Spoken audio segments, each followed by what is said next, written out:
Good morning and welcome to day 2 of our conference, Opportunities for New Jersey's Innovation Economy During COVID-19. I'm Judith Sheft, the Executive Director of the New Jersey Commission on Science, Innovation, and Technology. Today is going to be an exciting day as we talk about innovation and its various facets. We're going to explore aspects from an academic perspective, hear from innovators, and understand how angel investors look to help propel our innovation economy forward.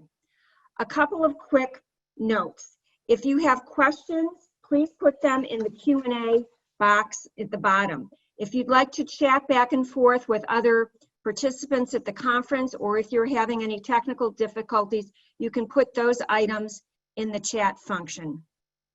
And lastly, in many events, they'll tell you, turn off your phones, pay attention. We'd certainly like you to be paying attention, but we encourage you to tweet, and you can use the hashtag CSIT Innovates. This morning, we're honored to have Assemblyman Andrew Zwicker as our keynote presenter. Assemblyman Zwicker is a scientist, a teacher, a husband, and a father whose career is devoted to finding solutions to difficult problems through consensus and common sense. He was elected to the New Jersey Assembly in 2015, the first Democrat ever to win the 16th district. He is a lifelong New Jersey resident and head of the Communications and Public Outreach at Princeton University's Plasma Physics Laboratory, a world leader in developing advanced forms of energy. At the lab, he's worked with hundreds of teachers and students, helping to inspire a new generation of scientists and researchers with the promise of technology that serves society's needs. Andrew has been a faculty advisor to Princeton University freshmen and sophomores, and an academic athletic fellow for the women's soccer team. He has taught classes in bioethics and writing and led workshops for college faculty, undergraduate students, and advanced high school students. The American Association of Physics Teachers named him as one of the 75 leading contributors to physics education in the United States. I'm sure we're going to hear an exciting and informative presentation. Assemblyman Zwicker. Thank you, Judith. That's a very kind introduction. I'm just so thrilled to be here this morning, kicking off the second day of the conference. I want to thank you, all the staff who worked so hard to make this possible, Chair Gunjan Doshi, and all the various members of the commission. As we talk about, what it takes to really jumpstart New Jersey's innovation economy during this great challenge that we have with COVID-19. In my time, I do want to talk about some of the things I see coming up in the future, but I thought I'd open up by just taking a moment to talk about the past. And depending upon how long you've been working in New Jersey's innovation economy, the name Dr. Sherry Preisha may or may not be a name that you recognize well. She was the executive director of the old commission from 2004 to 2007. But the reason why I bring her up is because she is one of the key people that is responsible for reinvigorating and restarting the commission. I just wanted to give her that credit and explain why. I met Sherry back in the 90s when she was a graduate student and I was a postdoc. And from there came some of the key things that we talked about, with the idea that science and technology can be so many things, including an economic driver. In 2015, you heard Judith say that I was elected into the New Jersey legislature, the first physicist ever elected into New Jersey's legislature. I won by under 100 votes. One of the narrowest elections, certainly of that year and in a long time. And that happened because Sherry Preisha took her computational physics skills and I started applying it to modeling of voting turnout. And by running her model, by taking her theoretical and innovative approach to voter turnout, I ran the experiment that ended up with such a narrow victory. During that election, we talked often about her role in the commission about a decade beforehand and the incredible success that the commission had had. And so 2 years later, 2017, the Speaker of the General Assembly, Craig Coughlin, created a standing committee within the General Assembly called the Science Committee and named me as the chair. And in January of 2018, we held our first hearing. And some of you, I'm sure, who are listening in right now were there testifying and observing the proceedings. We heard three things predominantly during that hearing, when the point of the hearing was to ask stakeholders to come in and talk about what it's going to take for the state to be a key part of this. What role does the state have when it comes, whether it is to the regulatory structure, legislation, or into providing financial resources into startup companies. And there were three primary things. One was to bring back the commission itself, and we did that. Another one was to increase the angel investor tax credit. And you heard Kim Sullivan talk about it yesterday, and you have a session on angel investing later today. But we increased the angel investment tax credit. And then the last one we heard back 2 years ago, which we're still working on, but is so key, is promoting the state as a state of innovation. And certainly Governor Murphy, from the time that he was candidate Murphy, has talked, as we've all heard the line, that New Jersey was Silicon Valley before there was a Silicon Valley. And how we can get back to that, of course, and really make us from, as you heard from Tim Sullivan talking about, we dropped down to 15th nationally when it comes to VC funding, get us back into the very top echelon of that. Is really going to be key. One of the things that Tim talked about yesterday, and I just want to bring up again as I look forward, is the Evergreen Fund. And he brought it up quickly. I think many of you know about it. There have been lots of negotiations about this and the entire tax credit structure in New Jersey. But this is really one of the key things that we need to see happen within the next year, which is $500 million from the state, matched by another $500 million from the venture capital community. So $1 billion of commitment going into investments.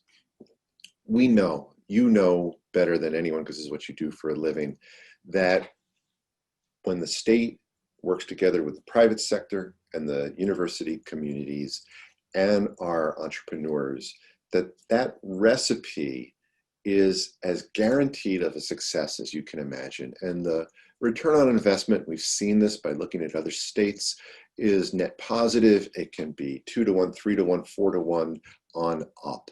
And so as a driver, this is really, really key. And so the Evergreen Fund has got to be a key piece of this. I also want to give a shout out to the commission, because in these challenging times, the commission has begun the work that it was designed to do back in the past and what it's been designed to do in its reinvigorated form. And that is to infuse and fill the gaps with capital and expertise that we need.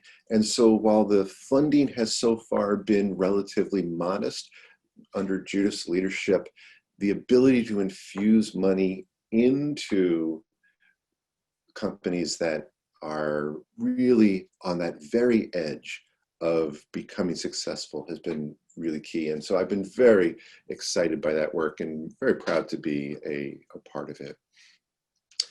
I want to, in the few minutes that I have, talk about, I think, 3 key sectors that COVID-19 has brought out as being really important, because COVID has brought out some of the flaws that we see in our system. So I just want to briefly mention 3 of them. The first one is education, right? The digital divide is something that we all are aware of.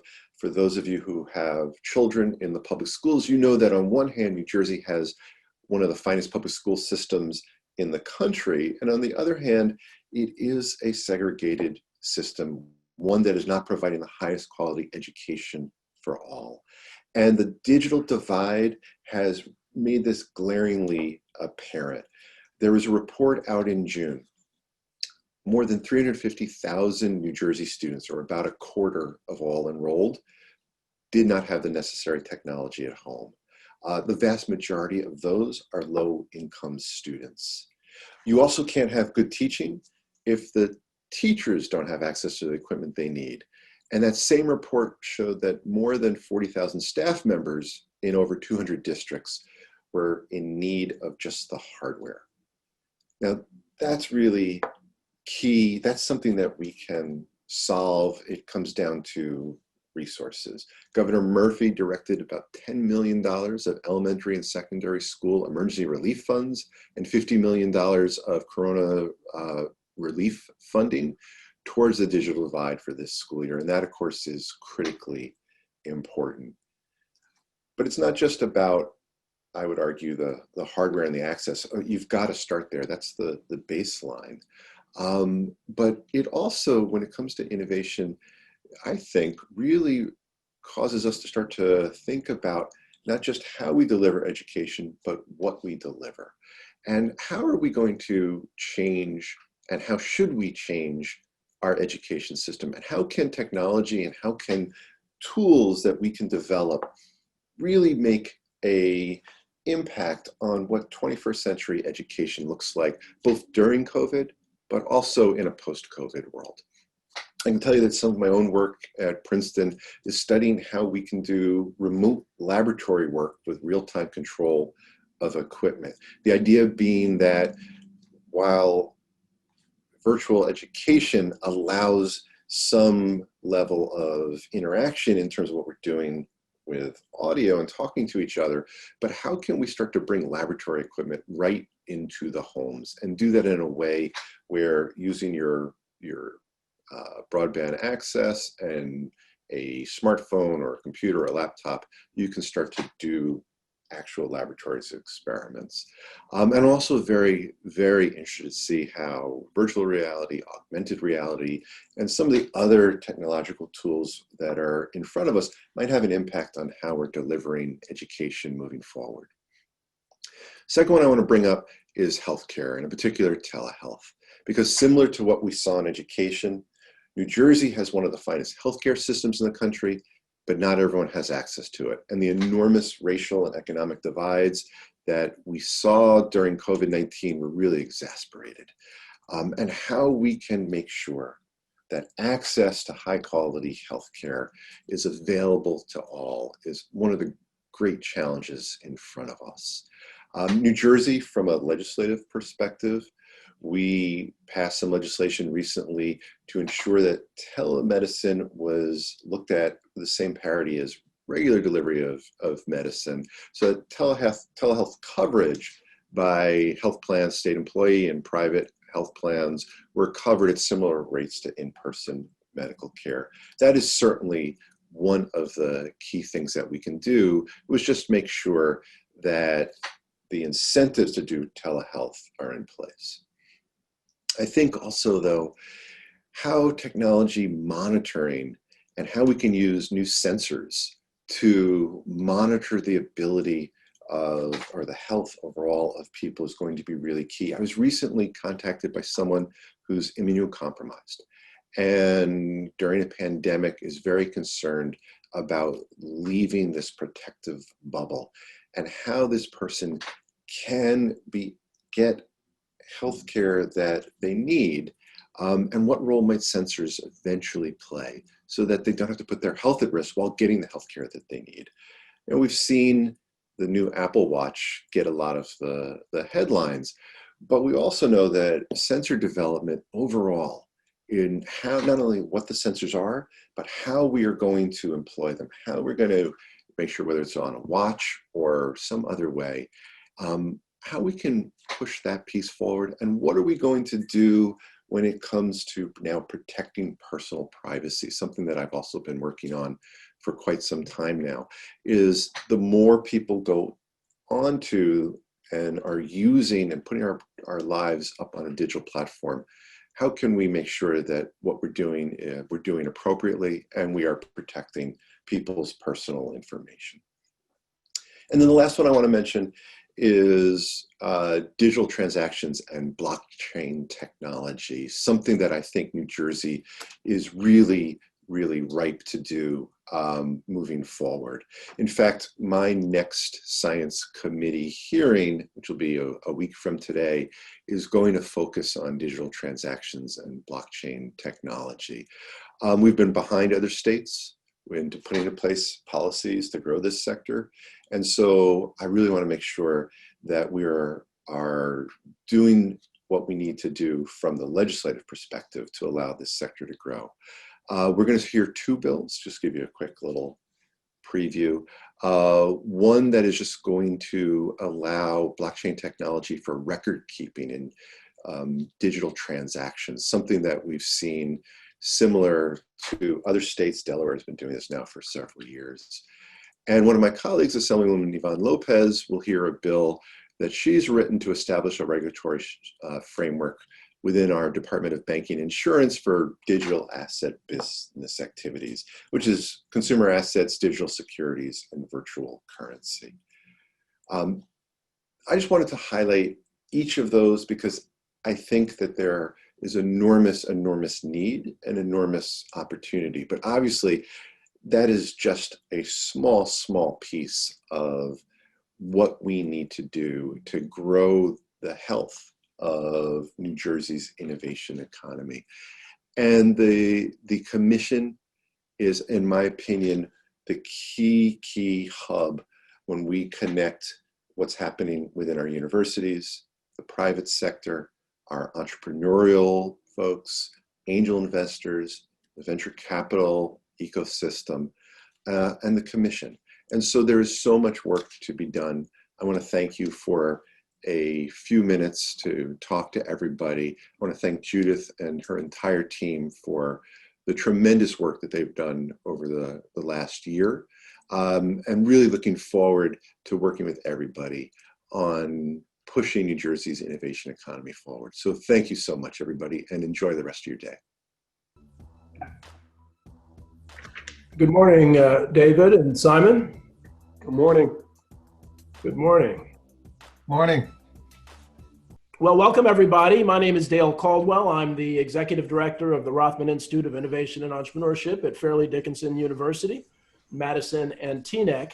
And we have just an amazing group of people this morning. And I watched all of the sessions yesterday, and it's just, you've put together just some real superstars in the world of innovation. And so we have David Kimball, the VP of Research and Economic Development from Rutgers University, Simon Ninans, CEO of NJ Innovation Institute, Rod Priestley, the Vice Dean for Innovation at Princeton University, and David Zimmerman, Director of Technology Communication at Stevens Institute of Technology. Welcome.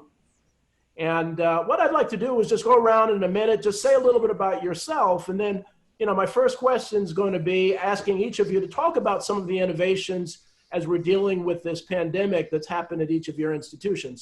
So David, I'll start with you. Just say a little bit about yourself. Which David, me? Yeah, David Kimball. Sorry, Okay. David Kimball. David Kimball, yeah. All right, in difference to David Zimmerman.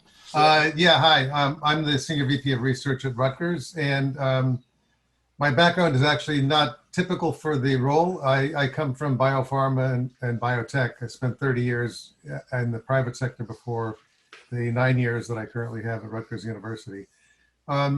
Just for the context, I mean, the Rutgers overall research spend is about $750 million a year. And in the world that we're living in now, my job is to try to keep that research engine going. And that's been a huge challenge because that's the foundation, of course, of all of the innovation and ultimately commercialization that comes out of university. So we went to complete shutdown in March. We're back up at about 75 or 80% capacity through a very painful process that I won't detail at this point, but we had to retest all the researchers. We have about 5,000 faculty, staff, graduate students, postdocs back working at the university now and trying to maintain that at steady state. Wonderful, wonderful. Simon? Yes, so like David, I come from the private industry. I've been with NJIT for 2 years. I ran a public company in the software industry, software distribution industry before. I've been with NJIT for 2 years, and I now run the New Jersey Innovation Institute. At NJIT, definitely been impacted as all the universities by COVID. While we're going through a transition, as I really would like to help pivoting the university not only to a typical license model for the research that comes out of it, but how about we pull the companies in and have them work with the faculty and with the students, and can we help them in a venture studio model to develop their company as a faculty? And we, as a faculty member, typically you have the right research, you have the science. What kind of company structure do you need?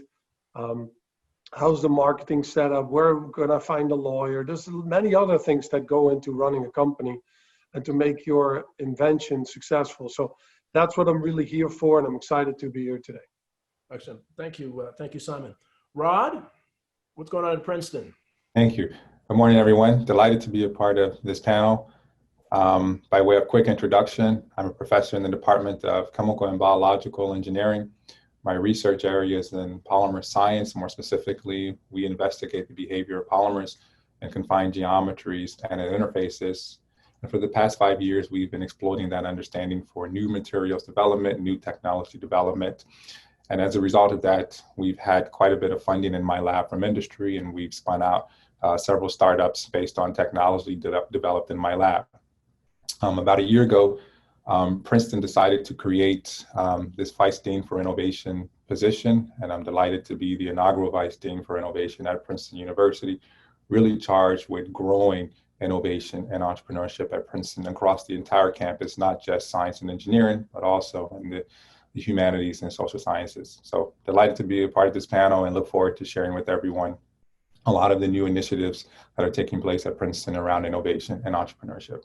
Wonderful. Thank you. Thank you. David Zimmerman. Morning. It's great to be here. I'm Director of Technology Commercialization at Stevens Institute of Technology. And maybe a clearer picture of what I do is I head the Office of Innovation and Entrepreneurship.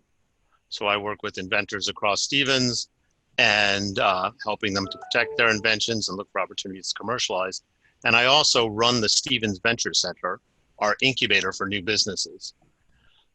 We've seen a lot of activity under COVID, more than I initially thought we would. Initially, I think there was an uptick in our patents moving forward through our process because so many researchers, as they were going through the transition of how they were spending their time, had an opportunity to follow up on some things they had started but not had a chance to move forward.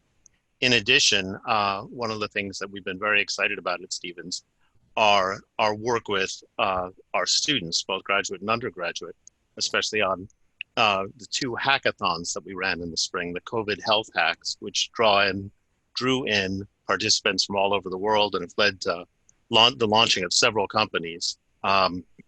And those events were sponsored out of our venture center. So our research has continued to grow over the summer as we've opened up our laboratories and become more active.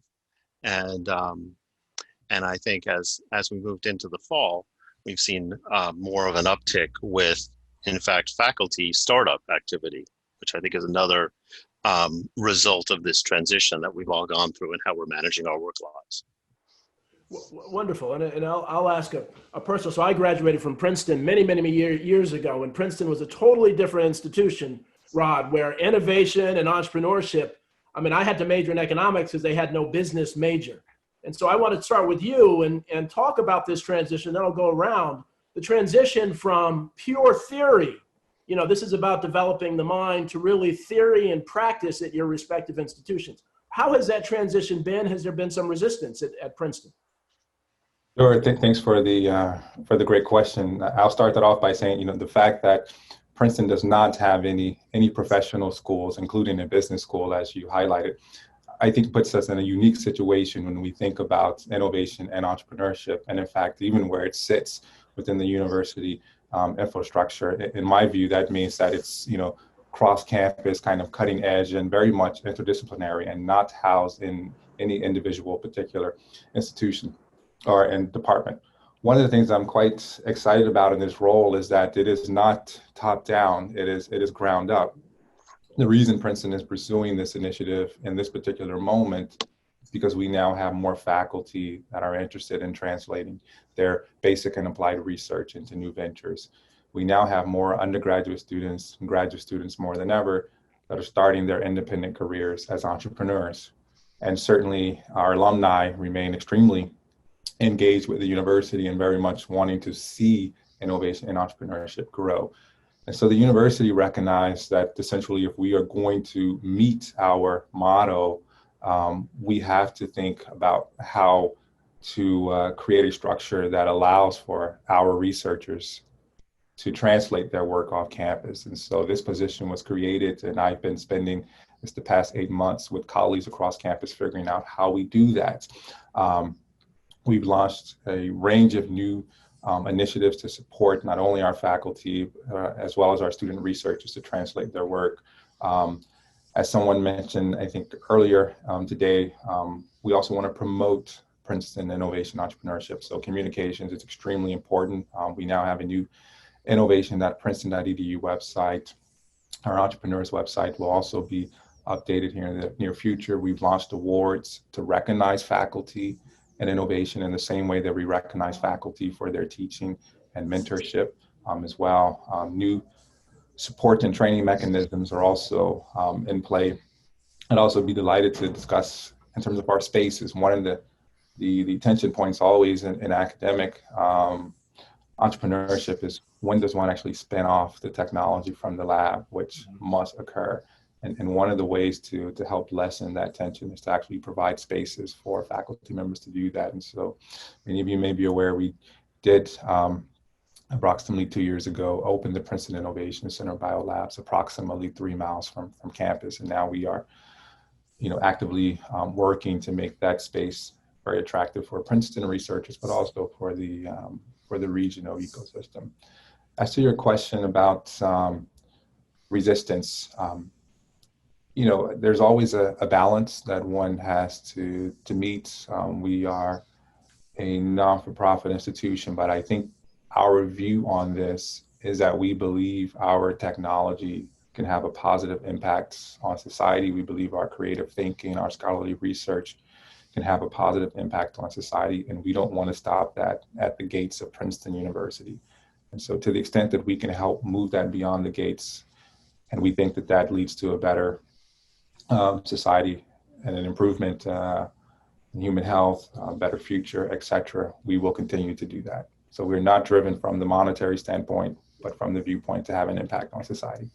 Wonderful. Thank you, Rod. And I love this panel because it's kind of the old historic institutions, and you have the new innovation. NJIT, Stevens, we expect some of this stuff. So I want to go to David, and then I'll go. So David, Rutgers, and anybody that's worked with Rutgers knows that Rutgers is like 25 different universities. They're two of everything. It is the model of bureaucracy in many ways. So how do you navigate that in a gigantic institution like Rutgers? Great question. And I would say we are different, very different from Princeton in that we have all these schools, right? We have a couple of business schools in different locations, but they're spread out. And so the challenge is bringing it all together. Just on that, we have a new president who's just recently joined, Jonathan Holloway.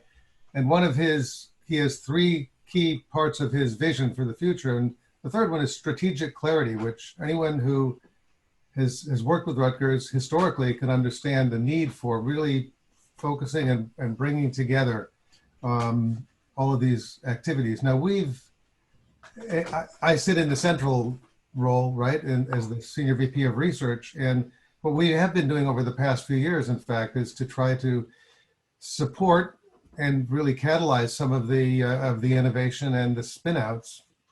So we established a Tech Advance Fund. This came from monetizing a biomedical asset that we were able to get a significant source of funding from. And that actually allows not just biomedical, but any innovation that has a potential to be commercialized the faculty can get up to 100,000 rather, for up to 2 years. Wow. But importantly and critically, it has to be reviewed by outside reviewers. So we have a whole stable of outside review experts from industry, some academia, but primarily industry. And it has to be accompanied by at least one statement from a company that if you could do X, we would be interested in talking, licensing, commercializing, et cetera. So it sort of helps the faculty get over that energy barrier to thinking about what is actually going to impact the real world, as opposed to what is just beautiful abstract science. And more recently, we've expanded that by receiving the so-called REACH grant. It's an NIH grant. It's 5 million times 5 years for doing the same thing in the biomedical space. So we're next week actually going to be evaluating 4 different proposals for commercializable technologies in biomedicine, and the NIH will fund half and we fund half. Wonderful, wonderful, So, excellent. David's doing some amazing things with students and businesses, but Simon, I want to go to you, and this is more personal. Simon, you're an extraordinary entrepreneur on your own. You could be doing a whole bunch of other things, as everybody can in this panel. You know, you've been successful. Why are you in academia? Why are you in the slow-moving academia instead of out there making millions on your own? What's drawn you to NJIT?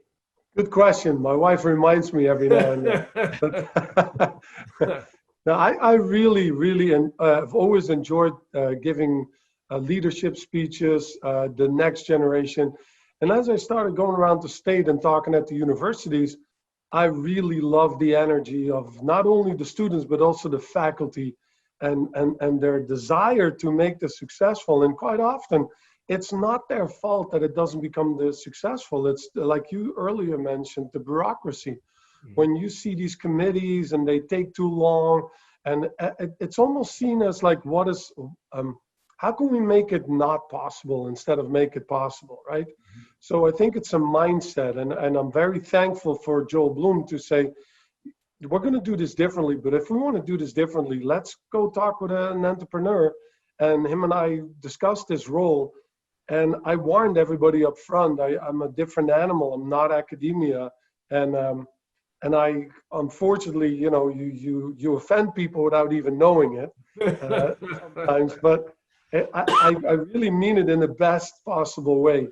Listen, it's great to have something in the lab, and it's great to have a patent and have the certificate on the wall, but the real life impact, if you see what it does with faculty and students, is just amazing. And a word about nonprofit, it doesn't exclude the fact that so the New Jersey Innovation Institute, we do not only work with NJIT, we work with all kinds of sectors. It's a larger organization, but ultimately we have to stand on our own 2 feet. And when we have an incubation center for the people on the call, why not start your company at a university? And then for instance, water treatment, it's a big issue, right? How do we water filtration? We have faculty members very focused on that, but there's a real life need. Lead in Newark, it's terrible. It's a terrible problem. There's a lot of academia who have solutions for it.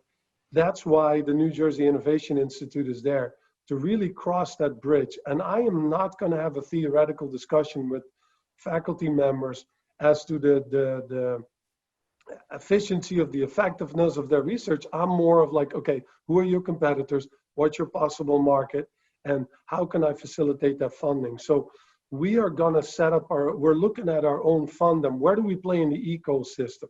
So we are very focused on great research. Now let's get you in front of VC guys. Let's set up the company the right way and make a real life impact. That's what we're all about. And that's how we're accounting for. Well, I look to Stevens and NJIT as models. Now, Princeton has a wonderful endowment. You know, Rutgers is dealing with millions of dollars of losses, FDU, all the other institutions. And so entrepreneurship, because of the pandemic, entrepreneurship at university campus is, you know, relying on tuition is not the way to go anymore. You're not going to survive as a university if you're relying only on tuition, if you're not building entrepreneurship into your program. And so, David, you're doing some amazing things with students and businesses. And I look at you guys, NJIT, as models for places like FDU to say, we need to make entrepreneurship a bigger part of this university. And so talk about, David, some of the things you're doing and with students and businesses, et cetera. David Zimmerman, yeah. Thank you. First, I should say I resist the urge to go on a history lesson, but I love talking about entrepreneurship and applications of academic research because that's really baked into Stevens' history. Mm-hmm. Stevens was founded 150 years ago by people who wanted to do not just do research, but form companies and do things that were going to impact people's lives. And one of the things that I love about working at Stevens in the past few years has been the opportunity to see that so much a part of the culture. And so we do have a very active entrepreneurship program. I think it draws our students. I think it draws some of our faculty, the opportunity to work with entrepreneurship at Stevens. In the past year, one of the things that our Vice Provost for Research, Dilhan Kalyan, has done is to really focus our putting in a formalism around our research clusters, identifying areas of strength in the university. And in those research clusters, we're bringing in industry experts to meet with the researchers at the very beginning, with looking to a model where we can get input from industry very early in the process, much earlier than I hear of in most places. For instance, when a faculty member gets to a point of I can pursue research in this direction or that direction, to be able to hear from someone in industry, well, actually, we're very interested in this problem and not so interested in that problem. Help to provide a feedback loop to guide where our research goes. And that's something that we're very excited about, and I think is leading directly to that industry pull, and that dialogue that's going on is leading to startup activity, earlier startup activity, and opportunities for our students and faculty to really get some exciting things going. So as I mentioned, I think we've seen a real uptick in startup activity in general, and especially among our faculty in the past year. It's one of the exciting things. Wonderful. If possible, if you're at liberty, I'd love to talk about some of the specific kind of businesses that are coming out of some of the more exciting businesses that come out of your institution. I'll go back to Rod. And so I happened to be there when this guy named Jeff Bezos, who's kind of an entrepreneur, the richest man in the world, was there. And so I'm going to ask about alumni. How active are alumni? Princeton has a rich, Rutgers, all of your institutions have some amazing, with FDU, we have the owner of Minnesota Vikings. There are a lot of entrepreneurs. And these are the folks who are the alumni from these institutions that have money. How are you involving the alumni at Princeton? And I'll ask all of you that in what you're doing. Sure. Again, great question. Perhaps one of the ways to start that off is to say, a few years back, Princeton started something called the Princeton Entrepreneurship Council. Many of you probably heard it by the name PEC. And over the past few years, one of the primary focuses of the Princeton Entrepreneurship Council has been alumni engagement. And so I would actually venture to say, with regards to Princeton entrepreneurship, engagement with alumni has been extremely strong, extremely active.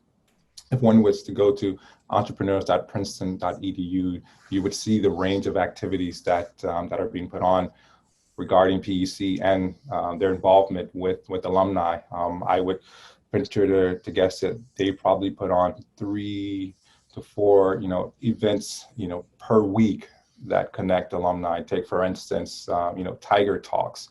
These are events that not only take place at Princeton, but in cities like New York, San Francisco, and other places within the United States that talks about new innovations that are coming out of Princeton, and always engage at least one Princeton faculty member and one alumni, for instance. The Princeton Entrepreneurship Council runs something called Office Hours. This is a digital online platform that's free for anyone to sign up and to find a mentor or an advisor to seek advice on regarding innovation and entrepreneurship. And most of those mentors are, in fact, Princeton alumni. We're very fortunate at Princeton to have venture funds and angel funds that invest solely or nearly solely in Princeton startups. I believe we're up to maybe half a dozen right now.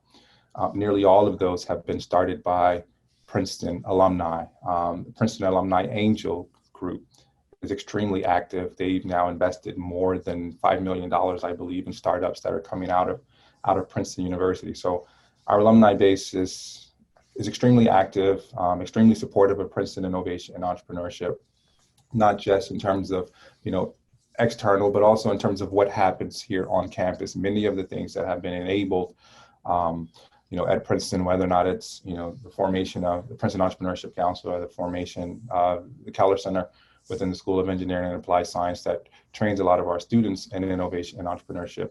Most of those things are backed by alumni donations. And so we're very appreciative of our alumni support. And I like to say that it's really hard to get anything done at Princeton without the support of the alumni. So they are integral and in Princeton growing its innovation ecosystem.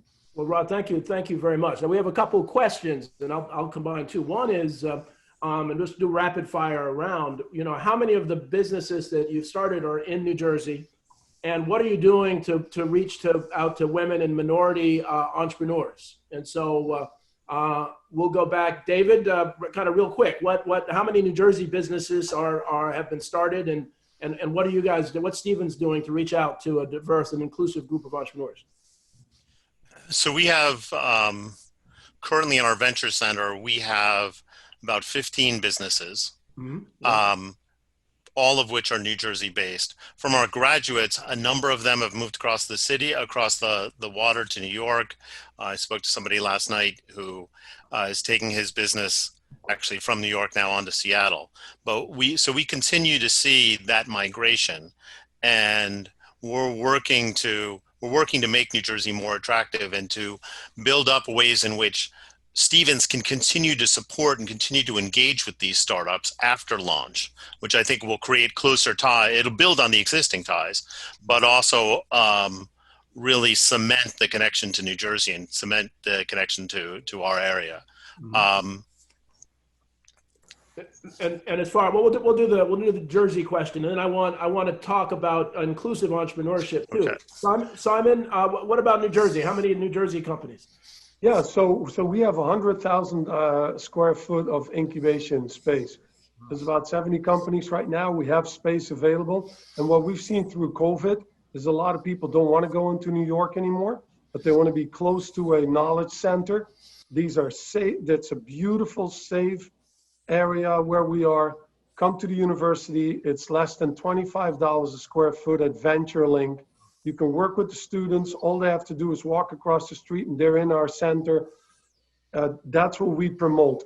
Word about how do we connect to the communities. So we have we had a summer class for students for their startup centers, and we now have a community focused group program that's focused on the community. How do we help women, minority-owned business, community-owned businesses to set the next step? Because it's absolutely vital that we bring not only ourselves up, but the communities around us.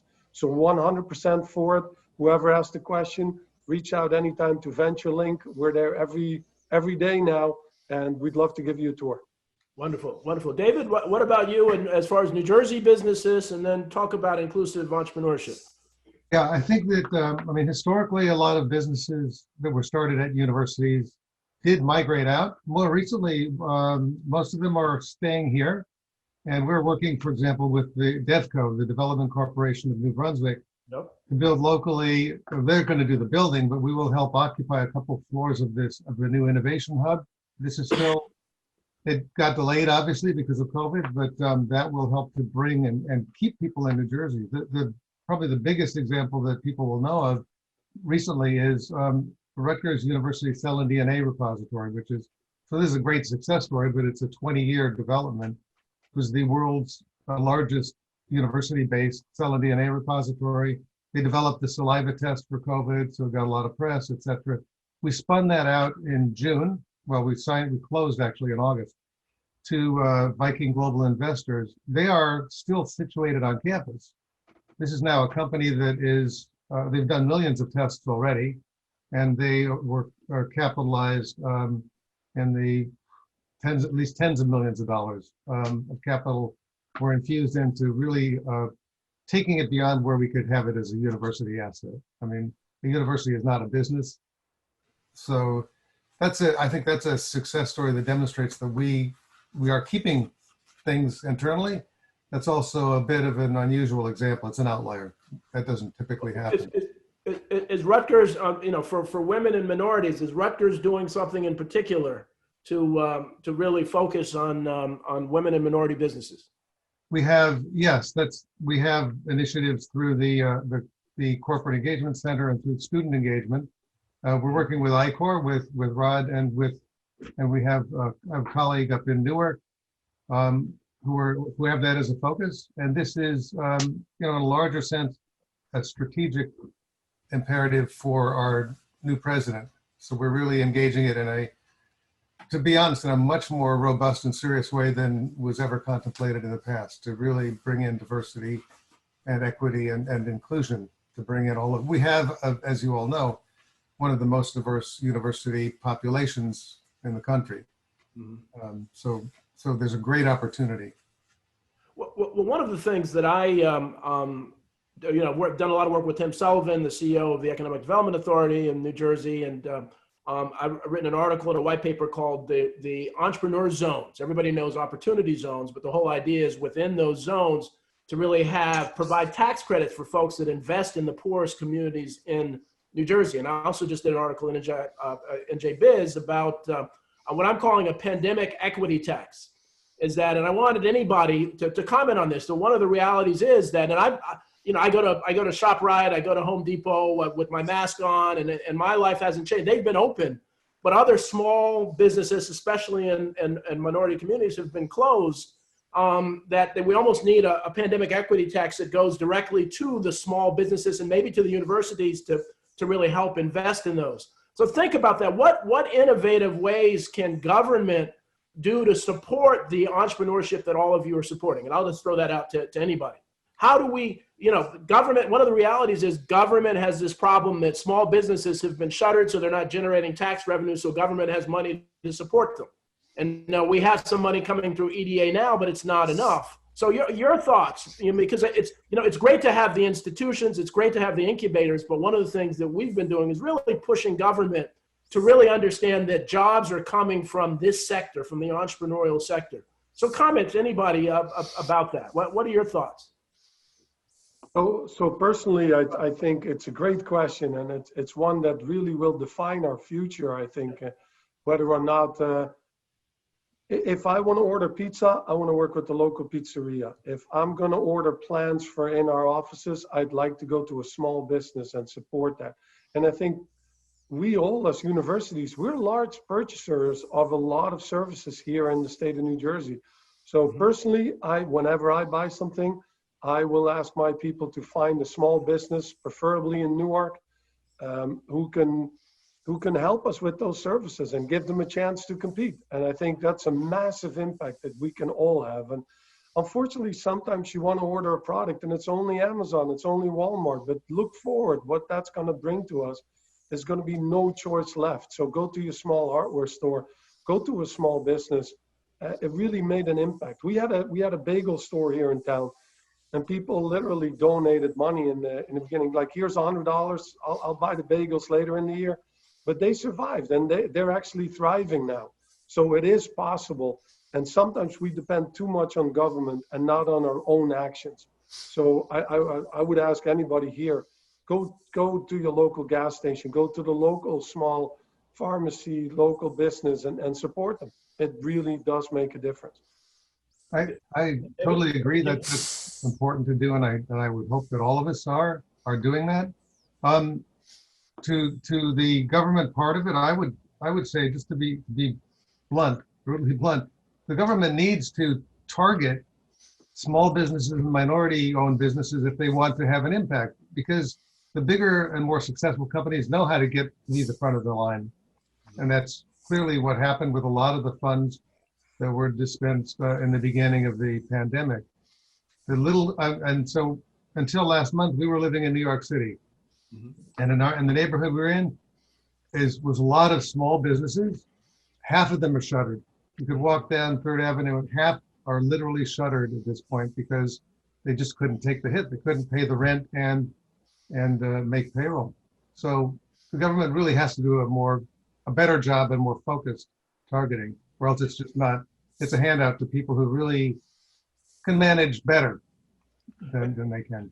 And I give credit to Tim, Tim at the Economic Development Authority, who was opening Keynote, is fantastic. He gets it. He just doesn't have enough money to really do. He really gets it. He really is just an amazing individual. And it's just money is short. David Zimmerman, you were going to say something. Yeah, I sort of combining the two answers. Last year, Stevens partnered with the city of Hoboken.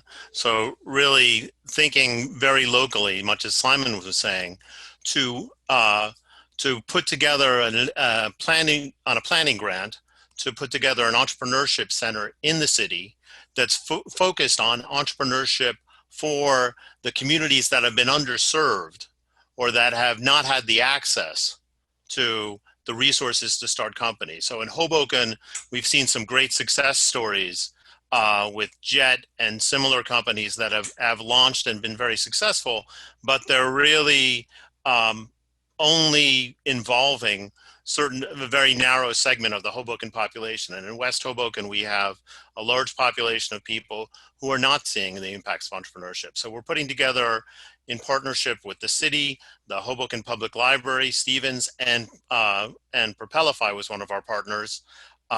So I guess through that, Tech United is a program to launch an innovation center that's going to be working on promoting this kind of thing. And then in addition, we're finding that by starting the companies we're launching out of the university, we're encouraging them to draw resources from the community and to take advantage of the opportunity to pull in individuals from Hoboken to be part of their companies and to help them through their early days so they can grow with the company into the entrepreneurship community.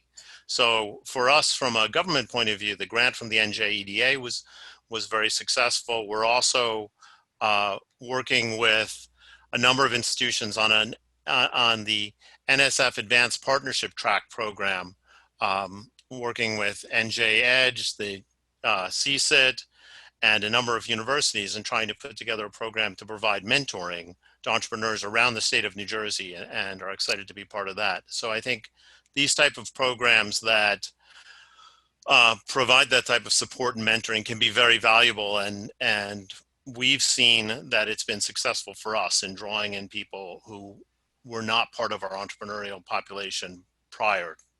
Wonderful.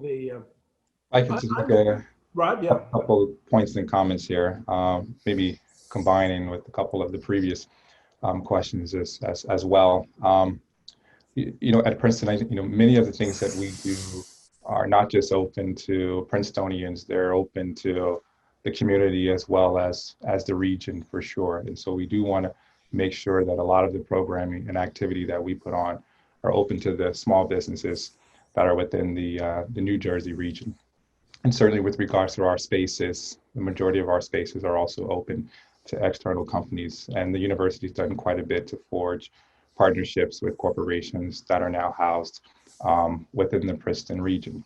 I wanted to go back to your comment or your point about making sure that we keep these startups in New Jersey, which is also critical to supporting the regional ecosystem. As we know, most venture money is located either in Cambridge, Massachusetts, or in Silicon Valley. Most times when these firms invest in startups and tech-based startups, they want to move them to either Cambridge or to the West Coast. And so we have to make a concerted effort to keep those startups here in New Jersey. And one of the things we've had some success with here at Princeton since I've taken on this role is negotiating on behalf of Princeton startups that are receiving a lot of venture capital to keep them in New Jersey, and more specifically at the Princeton Innovation Center Biolabs.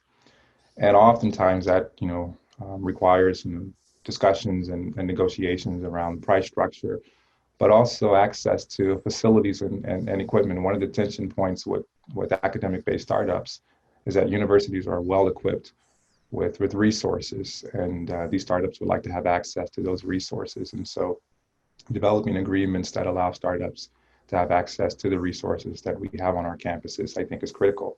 Critical. Yeah. To the point on inclusive innovation, I think it goes without saying how important that is. In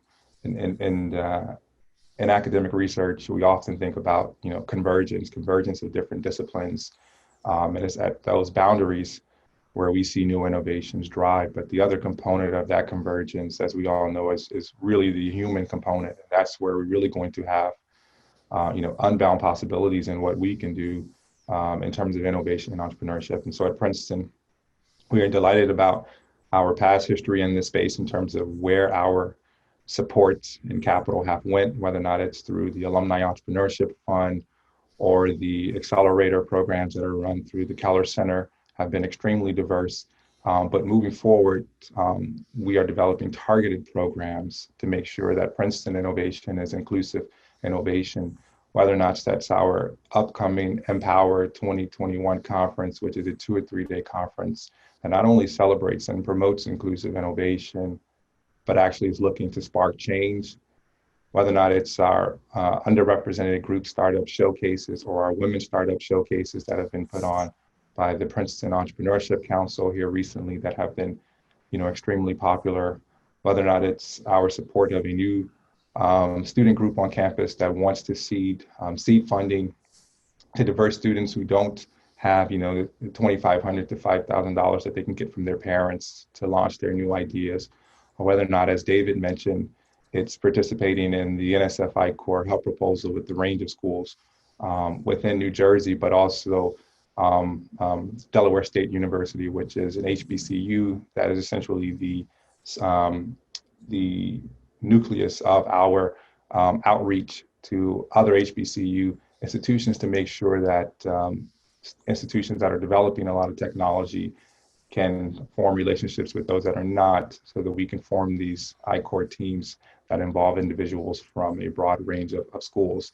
And of course, involved in that is our former relationship with the Graduate Engineering Minority Consortium, the GEM Fellowship Program. That is part of our proposal. So we're very excited about a lot of things we're doing in innovation and entrepreneurship, and certainly in an inclusive manner. Well, thank you, Rod. That's great. Now we have from an entrepreneur that I have great respect for, Mario Casabona, asked, can the panel address the university's tech transfer activities? We talked a little bit about this, but policies and accessibility to technology, examples would be great. So the tech transfer activities, policies, and accessibility to technology. Would anybody like to take that? We've completely revamped them. I looked at what the best universities were doing in the US. Anybody interested? You have research with New Jersey, the website, the state has brought that up, but more importantly, if you have an interest in that, please contact me. I'll get you in touch with the right people here. It's simple licensing for faculty, students, as well as people who would like to license with us. It's not just a simple a fee structure. It could be many of different ways that we're going to be really flexible in working with industry to get the ideas out in real life. Excellent. Yeah, I guess I can speak to basically the same kind of story. Since, as I mentioned, I came from private industry, so I didn't really have a lot of tolerance for the bureaucracy that Dale, you mentioned in the beginning. So I was happy to break anything that got in the way. And we have a much more straightforward and simple process for licensing, and we no longer get hung up on fundamentally risk-averse bureaucracy. So that's out of the way. One of the things we've done, a couple things that get to that. One is that if we in the tech transfer group can't progress the technology, we don't know what to do with it, it's not worth filing patents, we will give it back to the inventor. They can do whatever they want, just right away. No, don't waste time or money. Just give it back to the inventor and see if they can do something with it. The other thing that we've done quite recently, just this last fiscal year, we're basically spinning out the whole technology commercialization group. So they're on their own, and now they have to live off of what they can license. So it's a little scary for a university-based group to think that way, but they license the money. The first funds that come in go to the inventors, then the office is paid for, and then everything else, hopefully, and it's a lot, will go back into the research engine at the university. But It's more or less you eat what you kill. It just creates a different mindset than is typical in the university tech transfer. Excellent, excellent. David Zimmerman, any comments? Yeah, I think our traditional tech transfer activities have been growing and ramping up, but I think at this conference especially, I'd like to talk about the ways in which there's sort of inter-university activities going on to promote tech transfer. Things like the New Jersey Academic Drug Discovery Consortium, where researchers at Rutgers, NJIT, Stevens, Princeton have opportunities to engage really as a group with industry and to be part of that dialogue that really drives the important licensing conversations, where we can really hear from industry what they need and they can hear what we have.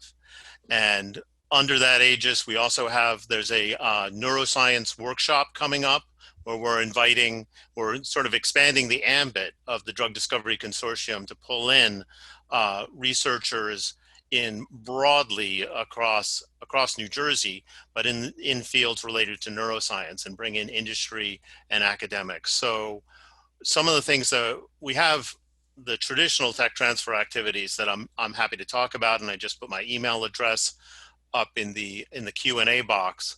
But I'm really excited about some of the things that we're doing across New Jersey to work together, and programs like Simon's with NJII that's there to engage not only NJIT but is broader in its ambit. And as Rod said, you know, he has programming that's not just for Princetonians but is accessible to entrepreneurs from outside of that university. And I know there's similar programs at Rutgers. So I think there's a lot of innovation. We're trying new things and really trying to find ways to get more of the great research going on in New Jersey out to companies, and are excited to hear new ideas and suggestions from the audience as well. Let me change up a little bit, because we talk a lot about the demand for entrepreneurial services. The students that have an idea, we're doing, I think, certainly a better job than ever about that. I'm vice president of the Brunswick Board of Education. I've been on the board for 2 decades. What about the supply? You know, one of the things that I say is that in admissions, that student entrepreneurs could almost be treated like athletes. That you want to actually give a special preference for a student entrepreneur as if you give a preference for I'm a tennis guy who's nationally ranked in tennis. You know, how do you work with the high schools, especially in urban communities, to really foster and support this entrepreneurial mindset so that those kids that have real talent can really flourish when they get to your institutions and go to incubators and other things? So anybody, some thoughts? Yeah. So I went actually to Newark, to the local high schools, because we were talking at the University of the Impact. And I'll give you a real specific example how thinking entrepreneurial is different maybe than from the academic mindset. We were talking about Black Lives Matter, and I said, you know, we really have to make a real change.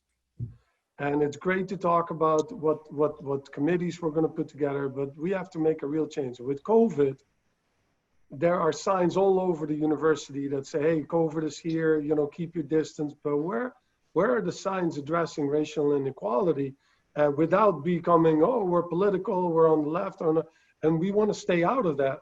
But a simple sign that says prejudice and hate have no place here would be great.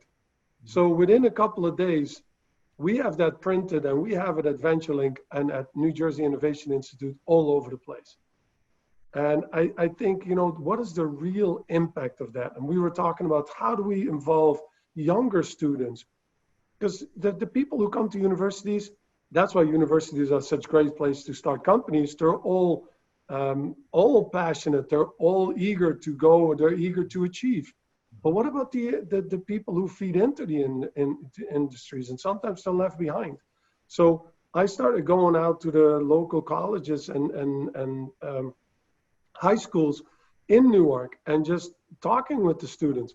And some of them saw it as such an iron castle, you can't get in there. It might be as well be a different planet. And I said, I'm just Simon. They're just people here. We want to help you. So I think that's important, to make real and a real impact is to go out into the community and make sure that they know you're just not a name and some Princeton. They're never going to go. Rutgers, the NJIT, Stevens. There's such huge walls for them to climb, and we got to break it down, and we got to go to them. Right. Right.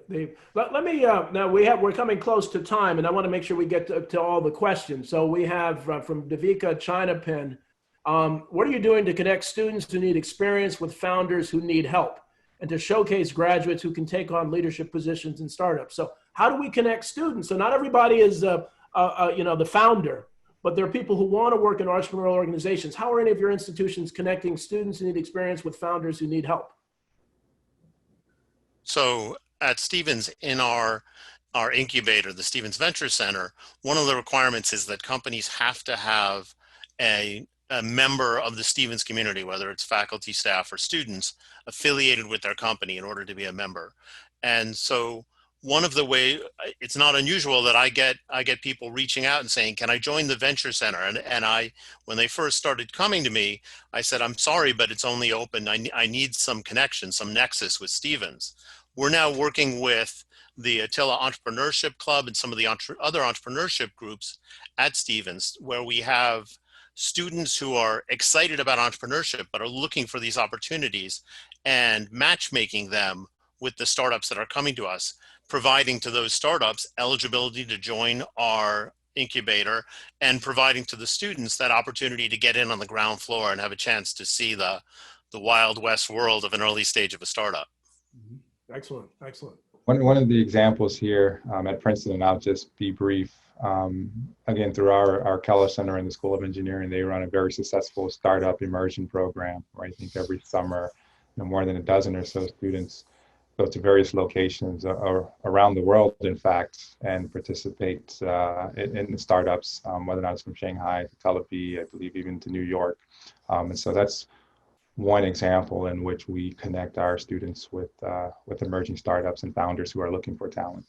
Wonderful. That's great. We have another question. Are you working with economic development organizations at the local level to make a pipeline of startup businesses where they can set up operations and host them? I know you're working on your own incubators, but are you working with the local economic development organizations and municipalities to do that? Has anyone done that?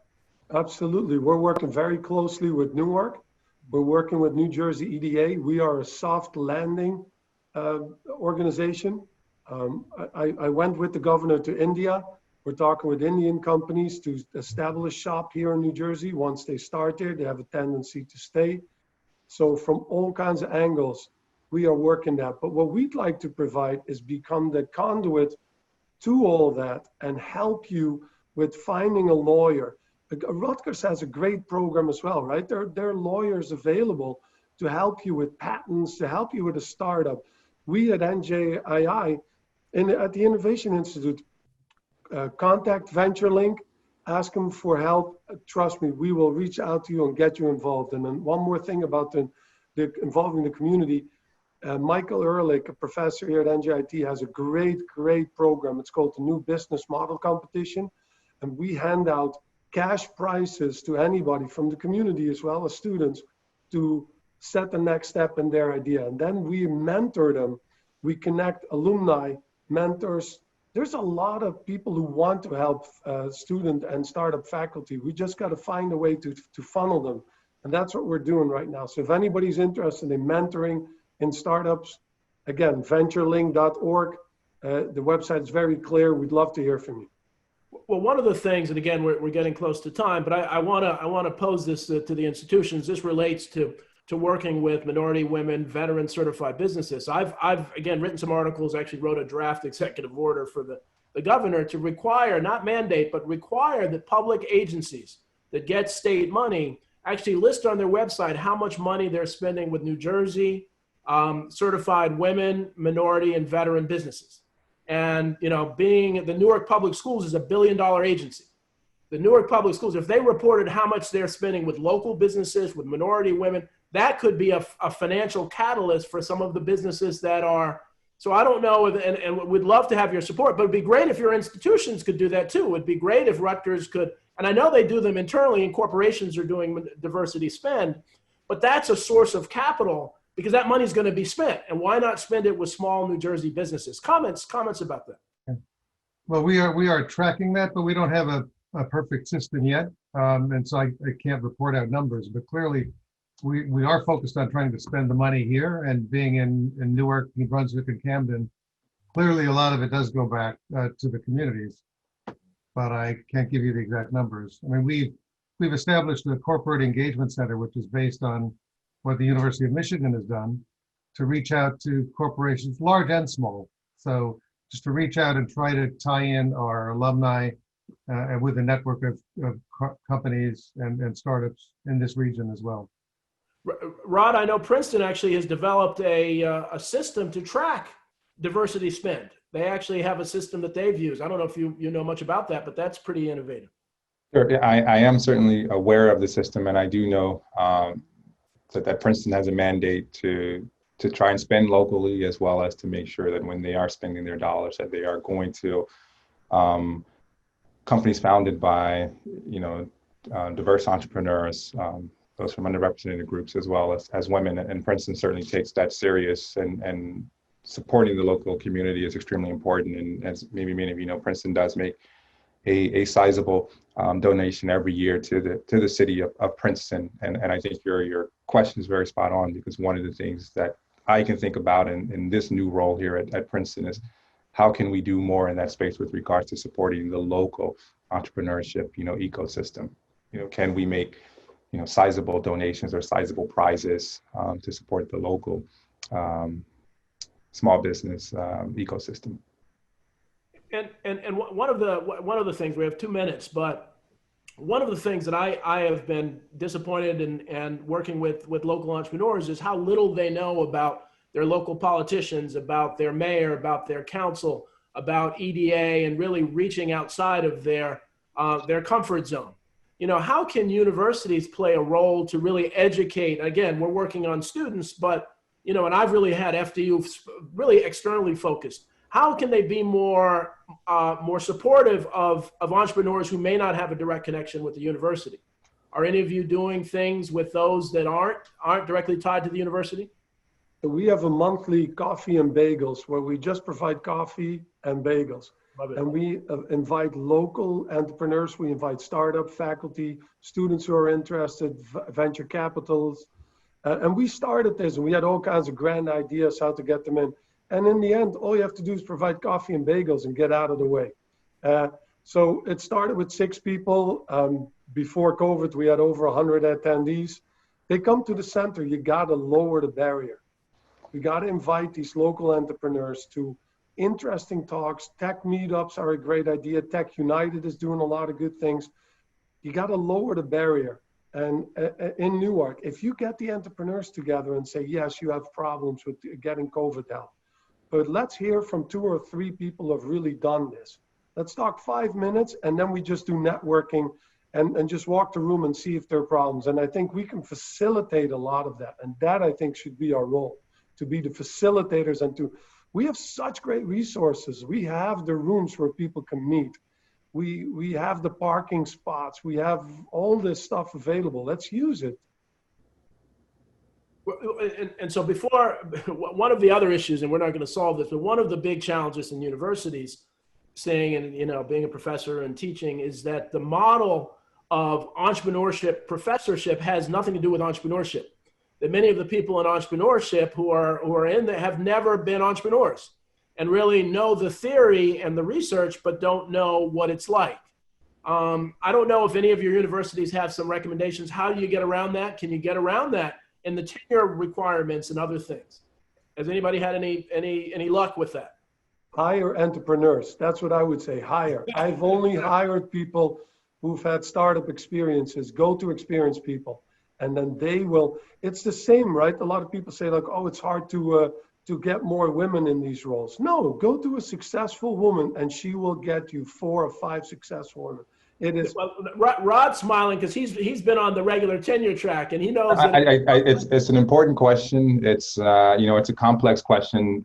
Various institutions are moving at their own speed in terms of how they think about incorporating, entrepreneurship with regards to evaluation of faculty, which is typically just teaching and research. But, to your point, I think one of the things we have to do is make sure we train our faculty in entrepreneurship. And that's something we have targeted here at Princeton in the creation of many new programs, whether or not it's life, lectures in faculty entrepreneurship, or here in the coming weeks, we're going to be announcing a partnership with the Top 5 Business School to train our faculty in entrepreneurship, and as well with the Top 5 Accelerator to train our graduate students and postdocs in entrepreneurship. Again, recognizing what our strengths and weaknesses are, these external partnerships are critical to what we want to do. One quick comment here in terms of networking. A lot of the stuff we do in this area with regards to engaging the local community involves around activities we put on at the Princeton Innovation Center Biolabs. And I'll make one final plug about a 2 to 3 day conference we're putting on November 4th to the 6th. It's free. It's going to be virtual this year, Engage 2020. I encourage everyone to go to innovation.princeton.edu to learn about Engage 2020. There will be more than 55 sessions over the two and a half day event. Wonderful. Well, I think, I always like to try to end on time. I don't know if Judith is going to pull us, but I have a whole bunch, we could go another hour with this talented group. But I just want to thank each of you for your time, for you doing amazing things. I'm hoping that some of the things you're doing can come to every university in New Jersey.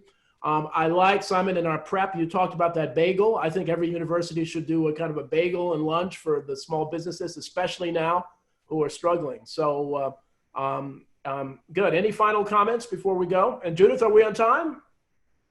Yes, you're on time. Perfect. Perfect. Good. Any other final comments? Well, I would just say, if you want to recognize entrepreneurs, just do it. So we're doing that at the promotion and tenure level. I'm on that committee, and we're actually going to make rules where it becomes officially recognizable if you have patents. Wonderful. But it's a culture change, and we just have to just reward people for being innovative. And remember to shop local. So take care. Thank you again very much. And Judith, it's your show.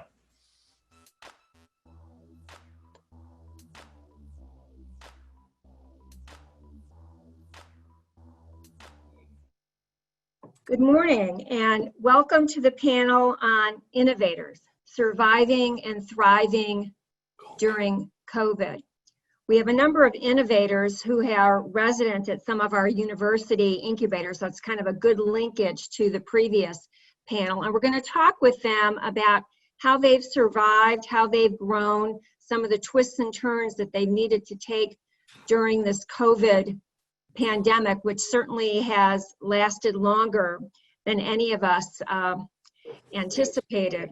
And so one of the first questions that I'm going to pose to the panelists is to ask them, what kind of changes has their businesses had to undertake as a result of COVID? Either changes in your business model, customers that you've been targeting, kind of the fancy word that some of us in academia like to use. What kind of pivots have you had to make to your business? And I think I'll start with Mike.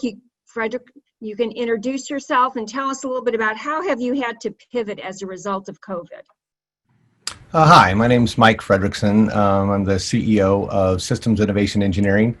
Most of our work is with the Department of Defense in systems engineering and in research and development. One of the pivots that we've had to make, which I'm sure is common amongst many companies, is we had to learn how to work virtually. Our entire defense customer base actually went virtual. Our company went virtual during this, so we had to learn how to better communicate, better organize our communication both with our customer base and then internally. Things that we kind of took for granted. Such as a quick conversation that might occur when you walk down the hall and have a conversation between an engineer and a program manager. All of a sudden, those types of meetings had to become more formal. So we really, some of the pivots that we had to make was in the structuring of our communication. The whole concept of what I would call proactive communication, we really had to better structure that. We also had to learn how to do that with our customers. In many cases, we were able to actually go down to Washington, D.C., set up a meeting, talk to them. We now had to learn how to do a lot of those things virtually, along with our customer base learning how to do that. So I think a lot of I would say our biggest challenge has been in the area of communication. I think outside of that, the effectiveness of the Department of Defense since they actually went home, I see went up actually. Things are happening faster, things are happening quicker. So from that perspective, I think in many cases, a lot of our customers in the Department of Defense are actually going to stay virtual because of some of those changes. Great. Thank you, Mike. Tara, why don't you tell us a little bit about your business and again, what kind of pivoting you've had to do. I think your business is a little bit earlier stage than Mike. So if you can, let the participants know what you're doing. Thanks, Judith. Hi, everyone. I'm Tara, co-founder and CEO at Dig Labs. As Judith mentioned, we are an early stage startup focusing on pet technology. We started in June of 2019. We currently service the entire United States, and we sell personalized dog supplements. And we're also just about to launch our app, which is a 10-second wellness check for dogs powered by computer vision. And my favorite part of my job is we get to look at poop photos all day. So we're powered by computer vision and machine learning to understand more about your dog's health based on their stool. One of the biggest challenges that we encountered amidst COVID was pivoting our entire supplements business model from in-person to online. So when we started out early stage, we spent a lot of time at in-person field events across New York, New Jersey, and Philadelphia. Mainly these were dog festivals where pet parents would come and congregate, share our love for dogs, and we would talk about their dog's individual needs. Because of COVID, we had to very quickly pivot our business model to direct online. And while that was always part of our plan, we really needed to accelerate that pivot in order to stay relevant. The good news is it actually allowed us to reach a much wider audience base and also allowed us to understand more across the US for what the needs are for dog parents in different geographical zones. But what it did require us to do is entirely change our business model from in-person to online. We had to hire developers in short order to help us stand up our website, stand up our ability to take orders. And also, most importantly, we needed to figure out a way to take our in-person interactions and put them online. And that required us building a 2-minute quiz. So if you've ever taken a personalization assessment for yourself, you're very familiar with taking quizzes. The challenge is when it comes to talking about our dogs, it's actually really hard to tell another person through a quiz or a machine through a quiz what's wrong with your dog. So in some ways, it actually really helped us accelerate the development of this technology we're building because it allowed us to much more rapidly realize that pet owners can't really tell us what's wrong with their pets, and there needs to be a better way for us to listen to them. Great, thank you. And I know certainly during COVID, a lot more people have started adopting animals as something, since they're home more, people who might have said, hey, I better not have a pet because I'm not going to be able to walk that puppy all the time. Now that they're working at home, they're able to make that commitment to pets. Have you seen a lot of first-time pet owners? Absolutely. So the great news is the shelters are being cleared, and that's just so heartwarming for us as my co-founder Jess and I are avid rescuers. I have 2 rescues myself. And to that point, Judith, it's really exacerbated the need for these types of contactless solutions that can really help educate pet parents, especially the first-time pet parents who don't have the experience of having to raise a pet, and also with the lack of in-person events, the lack of being able to see other pet parents, in the flesh. It's really created a need for online interaction and contactless community. Great. So Jose, why don't you tell us a little bit about your business? You certainly have been in the digital health area, which was one of the topics that Assemblyman Zwicker talked about as kind of hot up and coming. So tell us, how has COVID, implemented your business, some of the changes that you've had to make and opportunities that you've faced? Sure. Thank you, Judith. Hi, good morning, everyone. Jose Espinoza, co-founder of SRL Group. We're a health tech solutions provider here at VentureLink at NGIT. I know Simon was on just earlier in the previous discussion. our business has been focused since inception around physician-patient engagement, the tools that they use to attract patients to their practice digitally, online scheduling, reputation management, and referrals. As far as COVID goes, it's hard to offer these services to offices that are closed or forced to be in quarantine. And during that time, my partner and I definitely had our differences in regards to what was next, preserving the business, preserving the code, potentially laying off teammates. And through it all, our business was focused on elective providers, the plastic surgeons, the regenerative, the dermatologists, the folks that have extra income to, or majority cash paying practices that can spend on marketing, and not so much insurance-based providers. And what happened to just pan out on its own is we ended up partnering with a strategic partner that was introduced to us through VentureLink, with a company that provided preventive care solutions for Medicare populations. So now we're looking at the opposite side of the spectrum, which is heavily insurance-based providers. And their solution actually allowed physicians to keep their doors open, at least through telehealth, B, by providing these preventive wellness services to a vulnerable population, and C, it's government insurance. So a patient's not coming out of pocket, a provider has business continuity now through revenue. So that shift for us really expanded our market in terms of now we were able to use our engagement tools to bring people in for these preventive care services. And as COVID clearly has shown, the disparities in healthcare, now this is kind of like an equal playing field that we've leveraged to use our multilingual capabilities through these engagement tools to bring these patients additional care through telehealth, and now as some offices are starting to open. So COVID has scared us to death, and then presented us with an opportunity to really thrive moving forward, and we're fortunate for that. Great, great. Manveer, why don't you tell us a little bit about your business and again, how COVID has impacted what you do? Sure. Thank you, Judith. I want to thank everyone for being here today. My name is Manveer. I'm the president and founder of Pseudo Laboratories. We specialize in the development and commercialization of next generation lithium-ion battery systems.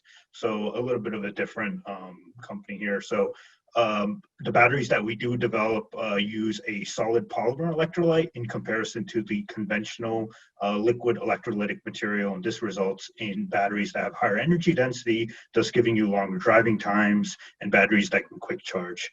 In terms of how we had a pivot in the post-COVID world, so many Pseudo Laboratories currently has 4 employees.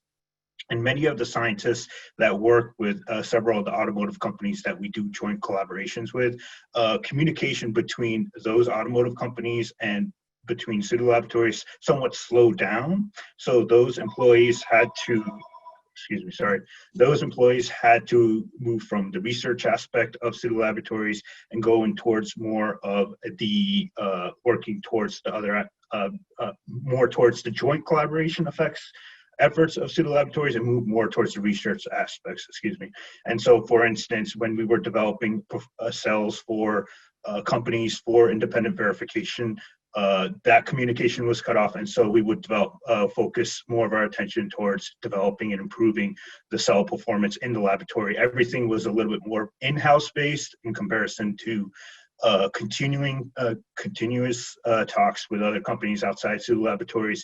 So the technology sector wasn't so affected from my perspective in Pseudo Laboratories, but overall, it's all about kind of dictating to employees to address the other issues that are happening within Pseudo Laboratories. Yep. Great, thank you. So Bill, you're in the flavors business. Tell us a little bit about how COVID has impacted what you do and some of the changes and challenges you've had to deal with. Good morning, everyone. This is Bill May, president, founder of Flavor Solutions. We've been working within the offices of Rutgers Food Innovation Incubator here for, I guess, about 12 years. So we've grown quite a bit. In areas as to the effect that COVID had on us, we're basically classified as an essential business because we do supply to the food industry. And the thing that hit us most was the speed with which everything took place.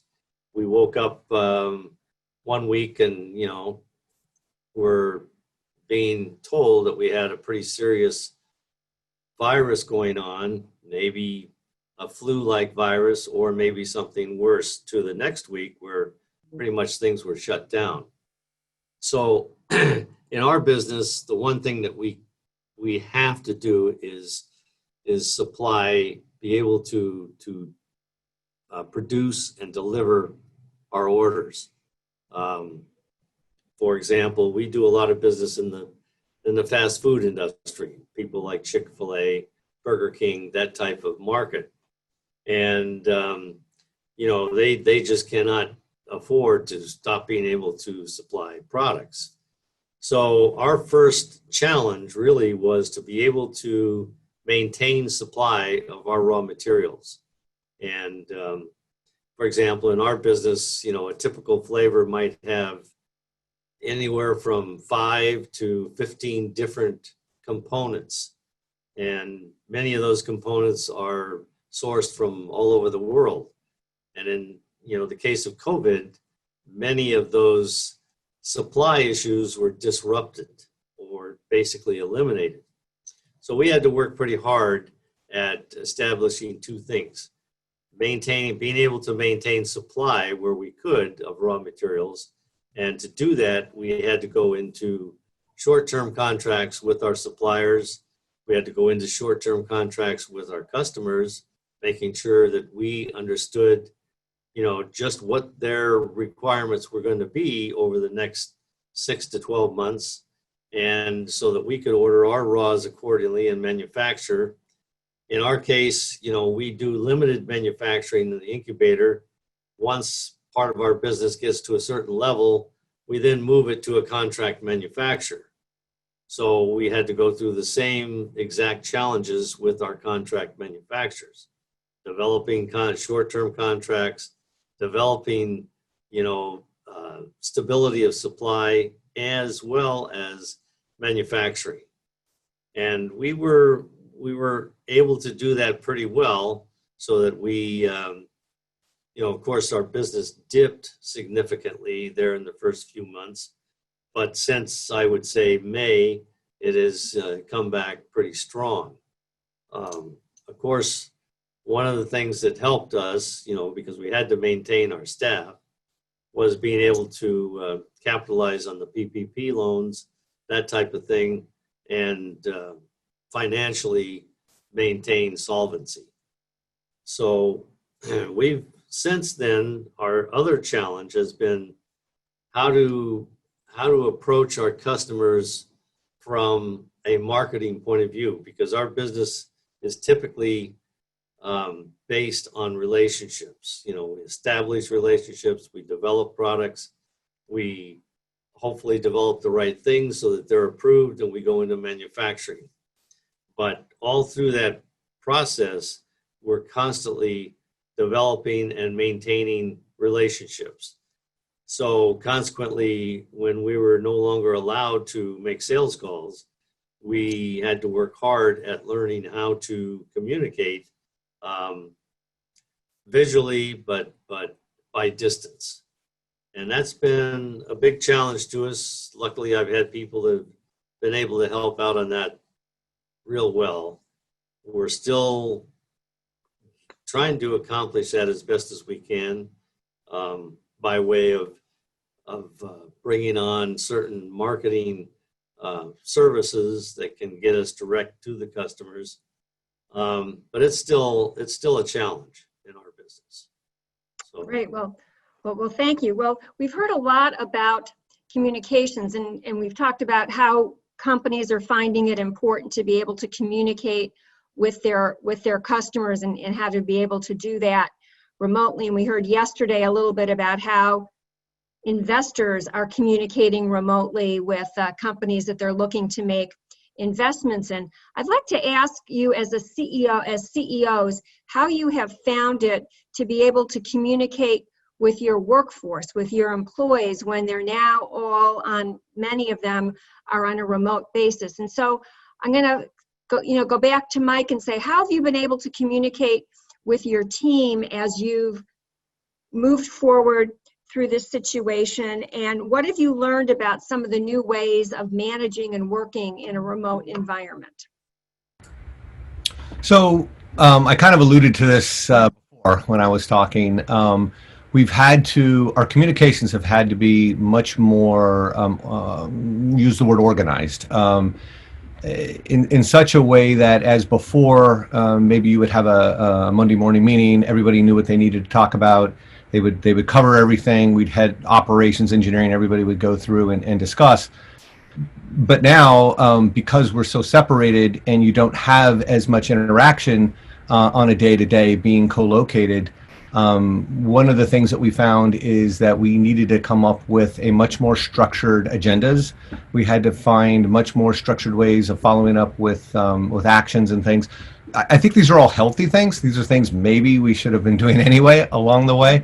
But when you're separated and you don't have those day-to-day interactions, then there needs to be a little bit more accountability in those interactions, because whereas before maybe you would touch somebody 15 or 20 times during the week, now you're touching them 3 or 4 times. And that way of making sure that you have, and I like the word proactive communication, is to make sure expectations are well established in agendas, make sure that you're following up with actions. And in fact, each week as we go, we're even coming up with, in fact, even in the last couple of weeks, we've established this even concept of dashboards, metrics. How are we doing? These are all healthy management things. These are all healthy management ideals that probably should have been in place to begin with. But with this virtual workforce, it's very much required us to go to that. We've gotten to the point where we've become so effective with that, with the virtual work. We are actually, even post-COVID, we'll keep a very large percentage of our workforce virtually because it's working. We're also finding with the virtual workforce, we get more efficiency. I know personally, an hour drive to work, an hour drive back, I start right away. I miss that whole commute. I'm finding my program managers, my engineering folks, they're getting more productivity also.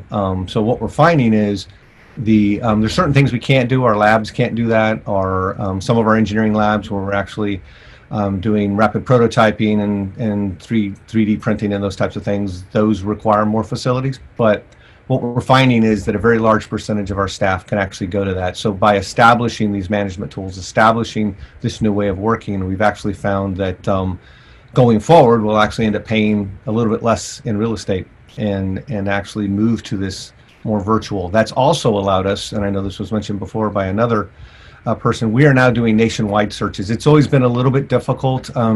South Jersey is good for defense because of the few large crimes in our backyard, but now I've talked to folks out in Silicon Valley. I just had an interview yesterday with the program manager in Salt Lake City. So what we're finding is that we now have this nationwide attraction for what we're doing. So it's those types of things with these new management methods is actually shown to be very productive. Great. Manveer, would you like to jump in on this one? Sure, that's a great question, Judith. In the R&D world, it's very difficult occasionally to define reactions or define experiments via email. And I think the benefit that's picked up during this COVID pandemic is the fact that we're getting better at communicating online, which is a very important characteristic that needs to be developed within the employees. For instance, when we run reactions, we're getting more descriptive when we describe them. It's keeping up, it's keeping our work plans up to date, and it's keeping them very descriptive, which is needed in the scientific field. However, occasionally people get very complacent, and in person, when you write reactions, it's difficult for other individuals, other employees to read such documents and recreate the reactions. So by communicating online and by being able to communicate with other employees, we've been able to kind of hone in our skills, essentially become better speakers in this field. In terms of communication with potential investors, that has slowed down to a relatively lower degree, but it is now picking back up. The independent testing is now picking back up. And so the ball's rolling from my end. And in terms of technology sector, it wasn't so affected in terms of the R&D progress, but nevertheless, it was slowed down. And so it's very important to try to keep your employees positive, keep them both mentally stable, and also ensure that nobody panics. Great. Jose, would you like to talk a little bit about how you've had to perhaps adapt your leadership style, your communications during this period? Yeah, so for us, energy is a big thing in the office. There's a buzz on the sales floor. You're constantly dealing with folks that may just reject, and it's a constant grind. So doing it in the trenches, as we say, with your colleagues it's supportive. So now think about having to do that at home. I've got some teammates that are parents, and they're now juggling, trying to set up their Google classes for their daughter, and trying to make sure that the demo that they have, they can stick to. So that's been a bit of a juggle, more prioritization around really tight time management. And from a leadership standpoint, more constant touches throughout the day. So a morning huddle, an end of day, a number of times where we'll bug some of our teammates throughout the day just to make sure that that things are being followed through. But luckily, we've had folks that have been able to stand on their own and be resilient, and you can count on them for the tasks at hand. So that aspect has been fine. Customers, we're always talking to them remotely. Sometimes local offices would appreciate us popping in, but that hasn't really differed as much. And then lastly, as far as investors, we've been doing just remote presentations. Have a couple of things now in due diligence stages that hasn't changed as much. But yeah, you definitely wanted to have a tighter knit relationship virtually to keep the morale, to Manveer's point, with the team. Great. Tara? Yeah, so with Dig Labs being so early stage, we had the pleasure and the misfortune of hiring essentially our entire staff during COVID. And so one of the downsides to that obviously is being a physical product, we needed some on-site support. However, being a tech product as well, we could also have remote support. So first on the recruiting front, we found it really frustrating in the beginning, and I know there was just a question asked about this. We found it really frustrating in the beginning to source and hire remote talent. What we ultimately had to do was we needed to find very specific groups or recruiting platforms within the area of expertise that we were looking for. So for example, on the tech front, we would go on websites like underdog.io. We actually hired a tech consultant who was very well entrenched into various tech forums. And I ended up cold calling dozens, and by cold calling, I mean I went on LinkedIn and stalked people. Dozens of potential head of engineering prospective candidates for us, and one of those actually is the one that we hired. So I'd say the upside though of hiring amidst COVID is unfortunately a lot of people were impacted one way or another by the pandemic, and it allowed for a very abrupt openness to remote work.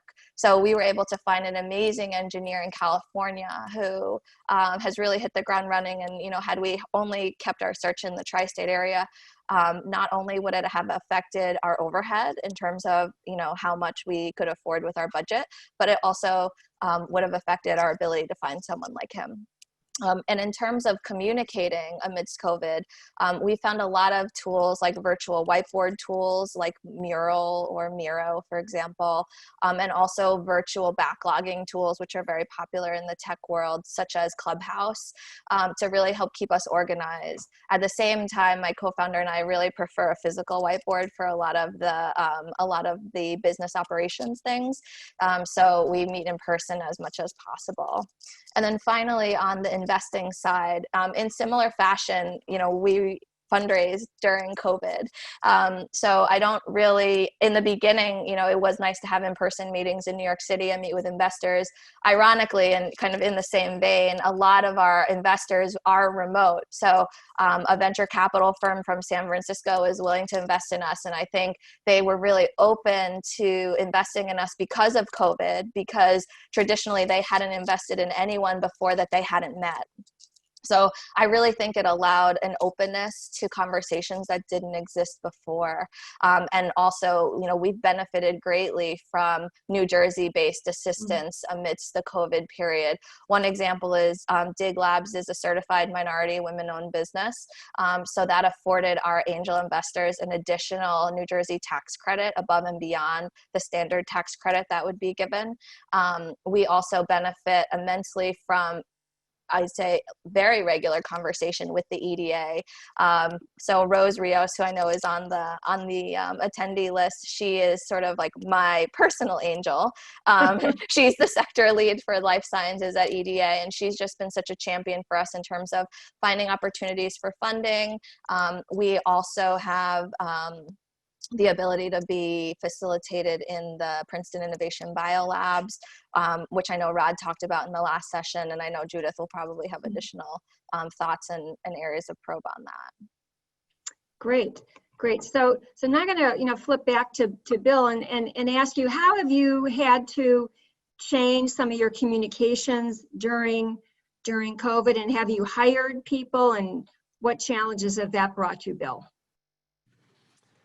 Well, we have the benefit working here in the Food Innovation Incubator of having access to, we have a very strong intern program with basically recruiting out of the food science department here at Rutgers.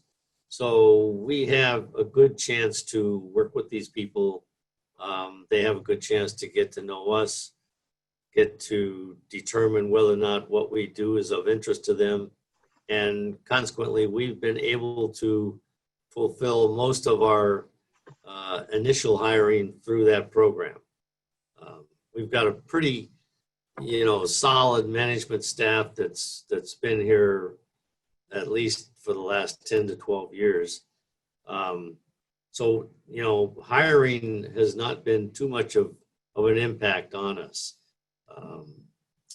As far as communications within our group, that's had some changes. When COVID first hit, we were never shut down entirely. So we always had probably 70% of our staff here at the facility working. And, our line of business does present a problem. We have to be able to taste and smell what we're making to make sure that it's good enough to send out to a customer. So we did set up in the beginning daily virtual meetings with the management staff every day for at least an hour, sometimes longer, depending on what crisis we were trying to solve that day. Since we now are at the point where we're almost, I would say, about 85% of our staff is working in the facility. So we can, obviously communicate, and we do communicate up and down the hallways and in the plant. And it makes our communication much easier. What we've had to do is try to develop effective ways of communicating with our customers, because in our world, our customers are our investors. So we somehow, and as difficult as it was to make appointments to travel to the customers' facilities for appointments, doing that virtually or just long distance is much more difficult. So we have hired some help, some service outlets, mostly marketing, sales, development, programmers, to help us try to make ourselves more effective when we are trying to communicate virtually with the customers, because it's easier today for the customer. If you're able to get them on the phone, it's easier to get them to commit to an appointment. But virtually or any other way, emails, it's easy to just ignore them, and it makes life challenging as to how to be effective to get in front of that customer and explain what you have that might help him or her solve some of their problems that they're challenged with. That's So great. we're still in that mode of trying to develop that. That's great. I get a lot of email newsletters, and Bill, one of the things that made me think of you is I was reading, they were mentioning that some of the cereal companies were going back to change the taste formulations on some of the cereals, so that Cocoa Puffs was going to have a more intense cocoa flavor, and Trix cereal, again, I think back to my youth, some of the things that I used to eat, Trix was going to have more of a vibrant flavors for the fruits in the Trix. And I think there's a cereal that's cookies, and that was going to, again, be more chocolate chip tasting. Have you seen, as a result of COVID, that your customers are changing what their needs are because their end consumers are changing their eating habits that have had an impact? Yes, what we're seeing in our industry or in the overall in the food and beverage industry, is that the product development efforts are going more and more into functional foods, particularly where they're combining nutritional support systems with a beverage, with a cereal, with a bar. We find that gap between the pharmaceutical industry and the food industry getting more and more narrow. And consequently, our challenges are to be able to try to build in some of these functionalities within a flavor system. And that's one reason why we call ourselves Flavor Solutions, is what we try to do is bundle technologies so that we can provide obviously a flavor that does the job, but also some functionality that solves other processes, whether it's clean label, whether it's a process engineering problem, whether it's longer shelf life, that type of effort we're seeing more and more of. Great. I know some of the other, panelists have talked a little bit about students, and you talked about hiring interns, and there was a question that was raised at one of the earlier panel that the academics spoke on about how do I get some access to students. And I'd sort of like to, we'll talk about that in a moment, but I'd also like the attendees to know that many of the career fairs that the colleges run also have a special intern activity.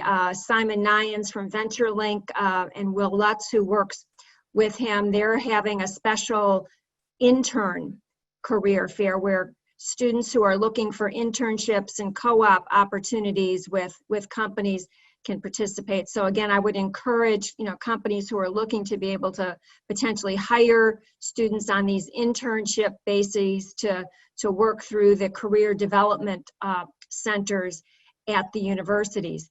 Additionally, many of the universities and students are looking for opportunities to be able to do a project for a company as part of a capstone project that might be happening as part of their academic work, so that they've learned something in the classroom and now they're going to be able to actually either build something in a computer science course or perhaps in a marketing course, develop that marketing strategy. I'd like to ask if any of you have used some of these student projects as a way to help kind of jumpstart some of your business activities, and if they've then been a way to kind of test drive, if you will, a potential new hire for you. So if anyone would like to jump in on that use of students. This is Tara. I can jump Yeah. in. So while I haven't actually used the direct student projects, it is actually quite easy as an employer to enroll on handshake.com and submit for both unpaid and paid opportunities.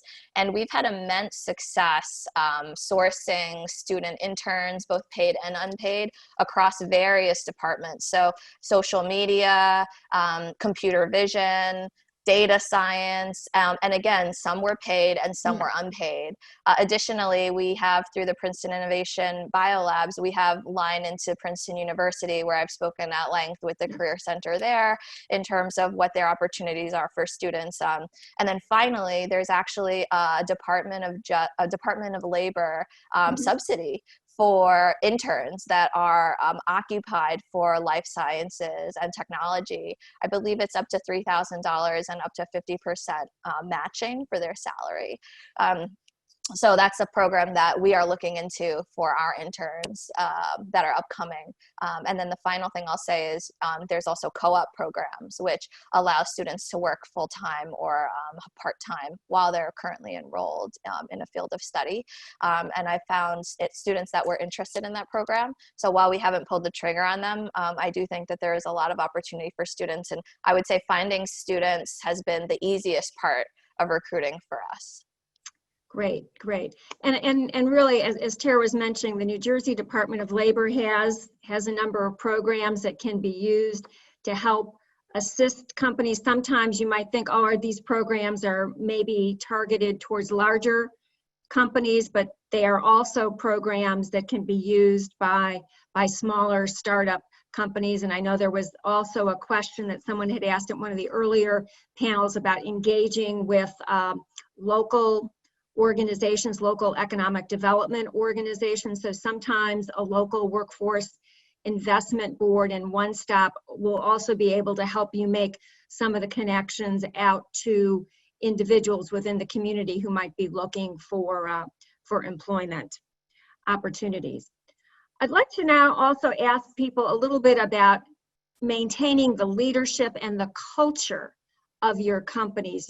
As you said, when you're there in person and you're either everybody knows it's Friday bagels or Thursday taco night after work, or I'm going to grab lunch with somebody, how are you maintaining the culture at your companies? And what sort of things have you potentially done, whether you've hosted, drinks on Zoom or other ways to maintain the culture of your company? I see Manveer, kind of shaking his head. So why don't you start us off on this one?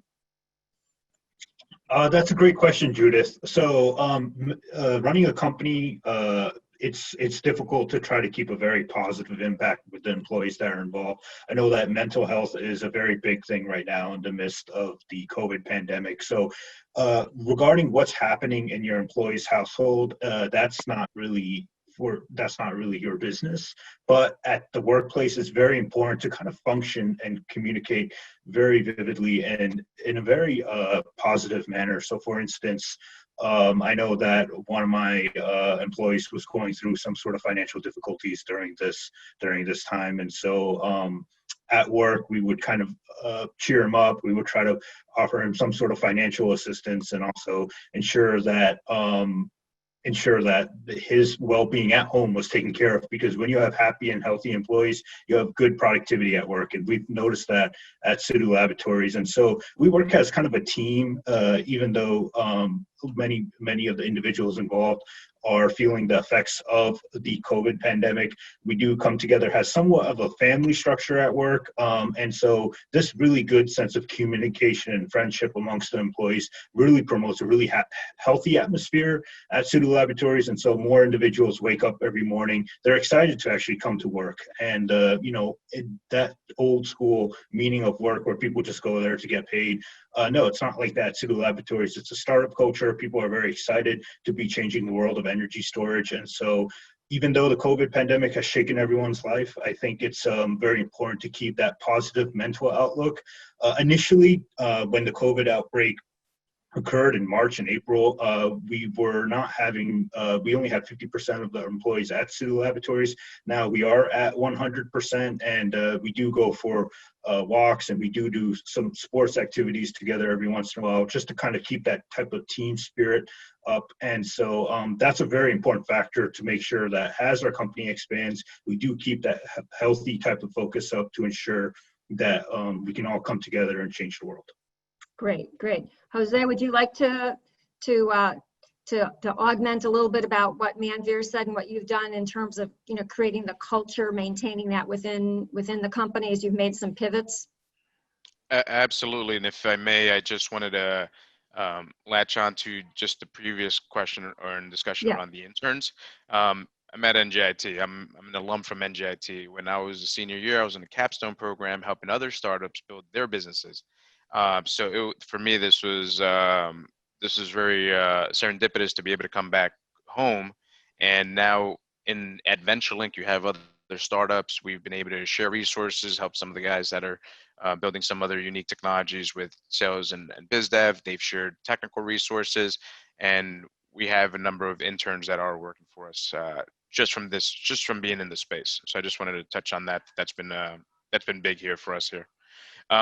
In terms of culture and maintaining that morale, you know, some of the things that we've done, you've done the virtual happy hours. That's you know, here and there, but I definitely like ordering Uber Eats, having lunch, get to their places, usually on some surprises as well. Not something that we just organize all collectively, but really individually, just to maintain that touch point. Let them know that, hey, you know, we're all in the trenches, and I'm thinking about you, and I appreciate all your contributions. And one of the things that I've got great teammates that tend to just remind myself and one another is accountability and the mantra of speed of the leader, speed of the team. And so what we try to do here is just like, if I'm not willing to I'm supposed to be willing to do everything that you're supposed to be doing if I'm going to expect that of you as well. So that's what we go off of, and it's been good. So very emotional intelligence is significant to be able to talk with folks during these times and keep them motivated. Everybody's had hardships, and we've managed. We're still here, so that's paramount for us. Great, great. Mike, I saw you shaking your head a little bit. If you'd like to comment. Sure. I'd also like to chime in on the last discussion about students. We're actually located right at the South Jersey Tech Park, which is part of Rowan University. We do have a subsidiary component to our company, which is a tech company. And we've actually, I think, as much as 10 students we've had, which is almost a third or a half of our overall employee base. These folks are actually involved with the design development of actual products. We actually sell products worldwide as part of our tech company, analytical, basically handheld analytical instruments. So they actually get real world experience, and we've actually had a really nice supply, basically, of engineers and even out of the business school. We've had different people come in and work with us. So I think that's that model at Rowan has actually been a very effective model. With the same thing, I'll latch on to the exact same comments mentioned by both. We actually had a Pizza Friday kind of thing. We actually sent vouchers out to all the employees, basically gave them money to buy a lunch, and then we all got online. What was kind of interesting is I guess the nature of the business, but our defense side tends to be people more my age. Our tech company tends to be people that are probably half my age. And what was neat is when we held this, which we didn't get a lot of before because of the nature of our business, it was the people doing the defense work were doing defense, the people doing the tech, but because they were separated somewhat based on labs and based on where they were at, they didn't interact a lot. Now virtually, when we come together and we have these, I'm seeing this interaction between some of our employees that have never happened before. So setting these things up and the culture, I think in some sense, it's actually brought us closer together, strangely enough, by having those types of activities and people engaging in that kind of a virtual environment. Great, great. I'd like to ask you, and because, you know, I'm with the Commission on Science, Innovation, and Technology. We've had people from, you know, from EDA, Economic Development Authority, participating. What kind of inputs would you like to give us in terms of either types of programs that you wish could be implemented? What are some of the policy program recommendations that you would like to give us as we're thinking about new programs, new initiatives that we're going to be rolling out going forward? If you kind of had a magic wand and said, okay, state government, if you could help us with this, this is what we would really like some assistance with. And it could be anything from, you know, big ideas to even small things that might be challenging for you. And so I guess maybe we'll start with you, Mike, since you're still up on my screen, and then we'll go around and have other people chime in. Yeah, I don't have something, I think, related to specifically to maybe my company, but one of the customers I work with out of the Department of Defense is industrial policy. And that's kind of how we got our start, basically, is designing systems where we have a more secure defense industrial base. So I report basically into the director there. One of the things that I think would be helpful, and I have been working with Rowan on this, and we have been working with different folks in the New Jersey EDA. But one of the things that I see is that there's a lot of workforce demands that the Department of Defense has. And I see that New Jersey kind of misses out on some of those. And I see states like New York who gets a lot of those. And I think just more communication between understanding some of the federal needs. Department of Defense is fairly large. I think some of the universities, I think even some of the tech schools could benefit from some of the funding and some of the interest in this area. And because South Jersey is somewhat of a defense tech hub, there are a lot of companies in this particular area, but I think I see opportunities missed through collectively. And I know we're starting to improve that, but I think ways of maybe having a two-way dialogue between some of the industrial policy activities in the DoD and New Jersey, just so New Jersey gets their fair share of some of the funding and some of the activities that could help New Jersey. Great. Great. Tara? Yeah, I think, you know, as I alluded to before, we felt a ton of support from the New Jersey systems and infrastructure. I guess two areas that I've thought about this, like it's two areas would be inclusion. So I think the state is doing a great job starting programs on inclusion. You know, I alluded to a few before in terms of the minority women-owned business designation, the opportunity zone area. Obviously, I think there's a lot more work that can be done, especially given the fact that, you know, less than 4% of women are getting venture funding still, and the numbers are even more extreme for other groups like Latinx and Black. So that's one piece that I think could be improved. And I think the other is adding more infrastructure in opportunity zones for incubation. So I know that Newark has, NJIT campus has, when we were looking for Dig Labs, and I can't remember exactly the reason, but for some reason those spaces didn't fit our needs. And so obviously we're happy to be in Princeton. I think given how centrally located Newark can be, I think there's a real opportunity there for continued expansion with STEM specific initiatives. And also then I think that honestly helps both of the areas I brought up in terms of representation as well as opportunity zones. Great. I'd like to just make one comment before I jump on to another panelist. Up in Newark, as Simon Nyans mentioned, you can take a tour of VentureLink, but they also have a relatively new, another facility, which is a makerspace. And I think someone had asked a question about makerspace facilities. There's one on the campus of NJIT. There's another project in Newark Makerhoods. So there's a lot of maker spaces that are popping up around the state to provide opportunities for individuals to get access to equipment to get something made and then go back, so they don't need to necessarily replicate and have that entire set of capabilities as part of their own company. So, so Manveer, if you could wave your magic wand, what would you like to see the state or federal government do to, to kind of help small businesses? Sure, that's a great question, Judith. So we're in the green technology business. We develop, like I mentioned, next generation lithium-ion batteries. And New Jersey has largely been known for the pharmaceutical industry, and I wish the state was offering better incentives towards green technologies. Additionally, when we were looking for laboratory space, I'm also an NJIT graduate. My undergrad was at NJIT, but then I finished my master's at Columbia University. I was searching for laboratory space in North Jersey, around Sussex, Morris County, and I couldn't find anything. And I actually had to move down to South Jersey to find 1,000 square feet of laboratory space. And that shouldn't happen in a state like New Jersey, which is kind of the forefront of research and development in the state. And so I would say better availability of not just office buildings, but also wet labs, dry rooms. This type of access to capital equipment is very important in the state. And also to go back actually 2 questions ago regarding obtaining talent in this area, it would be really nice to also have these green programs or these green technologies being promoted by many of these universities and states.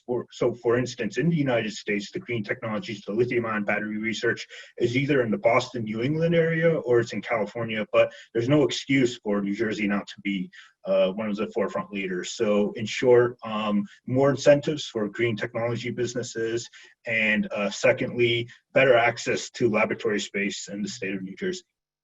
Great. Well, and I have to tell you, I did not ask Manveer to say those particular comments, but yesterday, and there's a press release out, my commission, the Commission on Science, Innovation, and Technology, and the New Jersey Economic Development Authority signed an MOU where we're going to be rolling out in the first quarter of next year 2 programs specifically for what we're calling clean tech companies, which I think is a pretty broad umbrella. We've gotten some funding from the Board of Public Utilities to roll out these 2 programs. One is going to be a seed grant program where early stage companies can apply for up to $75,000 in a grant to further development of a clean tech activity that they've been working on, which could be everything from batteries, waters, smart building technology, kind of a whole gamut of things. So kind of be on the lookout for that.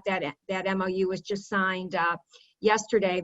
Additionally, people have asked about resources and access to some of the kind of core facilities. The conference that Rod Priestley talked about, the Engage conference at Princeton University, on November 4th, that day of the week, they're going to have a sessions where they're talking about core facilities at the various universities so that you can sign up and get a chance to take a look at what kind of core facilities are available at Princeton, Rutgers, NJIT, I believe Rowan, Stevens, Montclair are all going to be participating. So you'll be able to get access to see where there might be facilities that you'd like to be able to use.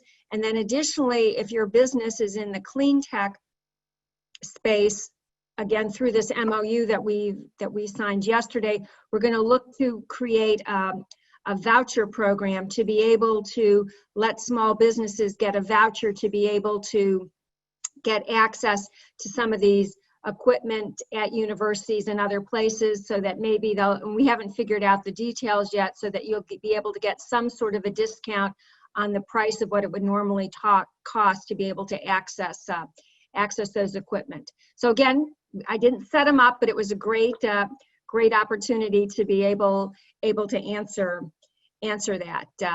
Jose, any comments on what you might see helpful from state government or federal government to help you?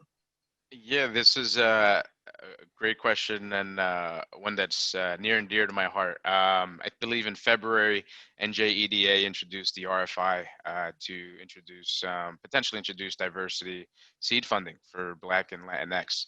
And I've had the great fortune of fundraising and coming across friends and family that have believed in us. To date, still waiting to see, I would like to see New Jersey follow the lead of like Maryland that had already created a seed fund, particularly for minority founders. Because as my partner tends to say sometimes when we're talking, it's like we're bootstrapping, so every day we're hustling to survive, and we're building something to get us to the next tranche. So with a little bit of capital, we can accelerate some of the items that we're doing, and focus more on farming rather than hunting. So I'm very curious to see where that goes. I know there was a pause during COVID, but post that, I'm very interested to see what transpires from that angle. Great, great. Well, as I said, if you heard Tim Sullivan, speak yesterday, he mentioned kind of more to follow on that particular item. We've just got a couple more minutes. So I'm going to ask each of you kind of rapid fire. One of the questions I always like to ask is, are there any particular books or podcasts that you've been reading or listening to that you found particularly helpful that you'd like to share with the attendees? And we'll do this kind of rapid fire, and then we're going to move on to the next panel. So yeah, I can Mike. start. Okay, one Tara. of the ones, and it's pretty new. It's called "What's Her Story" with Sam and Amy. It highlights female founders and entrepreneurs and kind of what they've gone through, being CEOs, founders, moms, wives, sisters, daughters. And I found that really inspiring, just hearing what other women's stories have been. Great, great. Manveer? Sure. Thanks, Judith. So I really like the MIT Tech Review. It doesn't dwell too much into the technology, too much into the technical jargon, but just enough to kind of interest you in the subject matter. They also seem to pick up breakthrough technologies before they really hit the market in mass numbers. So I recommend overall the MIT Tech Review. Great. Mike? Yeah, there's because a big chunk of our business is tech, in addition to the defense stuff. I think there's a book called, I believe it's Crossing the Chasm. It's how you sell technology. A lot of what we have, it doesn't exist, and so we're selling tech into an environment where people haven't seen it and living that cycle. So. Great. Yeah, that is a great book, and it's one actually that up at the NJIT incubator, when I used to work up there, we gave that to companies who joined the incubator program. We'd hand it to them and say, "You got to read this book. Got to read this book." Jose. So I'm buried in work, so anytime I can look outside of it, it's helpful. Recently, something that's I'm always exploring the human mind potential. And I recently got put onto Joe Dispenza, Becoming Supernatural. And he talks in there about neuroplasticity and how our, not just the typical Napoleon Hill, your thoughts are helping manifest, but the connection with emotionality. And that's been very instrumental because we can sit here and build items today. Who are we impacting? Who are we doing this for? That's really the test of building something that can leave a legacy. Great. And Bill, is there any particular book or podcast that you have been looking at or listening to? I can't say that there have been, because we've been so busy just trying to maintain the business that I really haven't had a lot of time for reading. But I would like to go back, if I have 1 minute, sure, to your previous question or subject about how the state or federal governments might help small businesses. If I had my magic wand, it would be to put some controls on the regulatory issues that are going on in the food industry and the beverage industry and our industry, the flavor industry, to help the small businesses particularly manage that. Because at this point, in order to manage it, you almost have to hire a staff of people to basically send out samples. The larger companies, they're able to go into a lot of these trade organizations that cost a lot of money, that supply a lot of that information and help. But the smaller businesses really can't afford that. If that access were to somehow be made more available at a moderated cost to small businesses. I think that would help a lot of people out in the small business category. Great. Well, thank you for that. And I'll sort of end by letting you know what it is that I like to listen to when I'm out doing my 6 a.m. Morning run. There's a podcast by Reid Hoffman called Masters of Scale. He interviews different people who have big companies, small companies, about what they're doing to scale up their business. And he had a separate version that was called Masters of Scale Rapid Response about what companies were doing to deal with COVID. So I would recommend that podcast. And I see Tara has got her sort of youngest team member who is there to help her. I'd like to thank everyone, and I know we're getting ready to move to the next session. So thanks for a great conversation.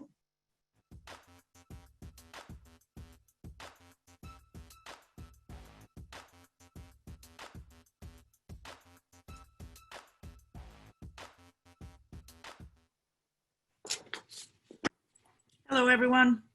Hello, hello. Hi. Hi. Hello. These panel discussions have been fantastic. I agree. Yep. Judith, let me know when we're ready to kick off.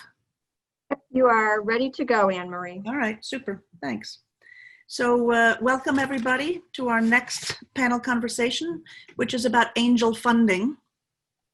We have 4 great panelists. I'm going to introduce them very briefly, and then I'm going to ask them each to say briefly what specifically they're looking to invest in. So sort of their sweet spots for investing. So we have Mario Casabona.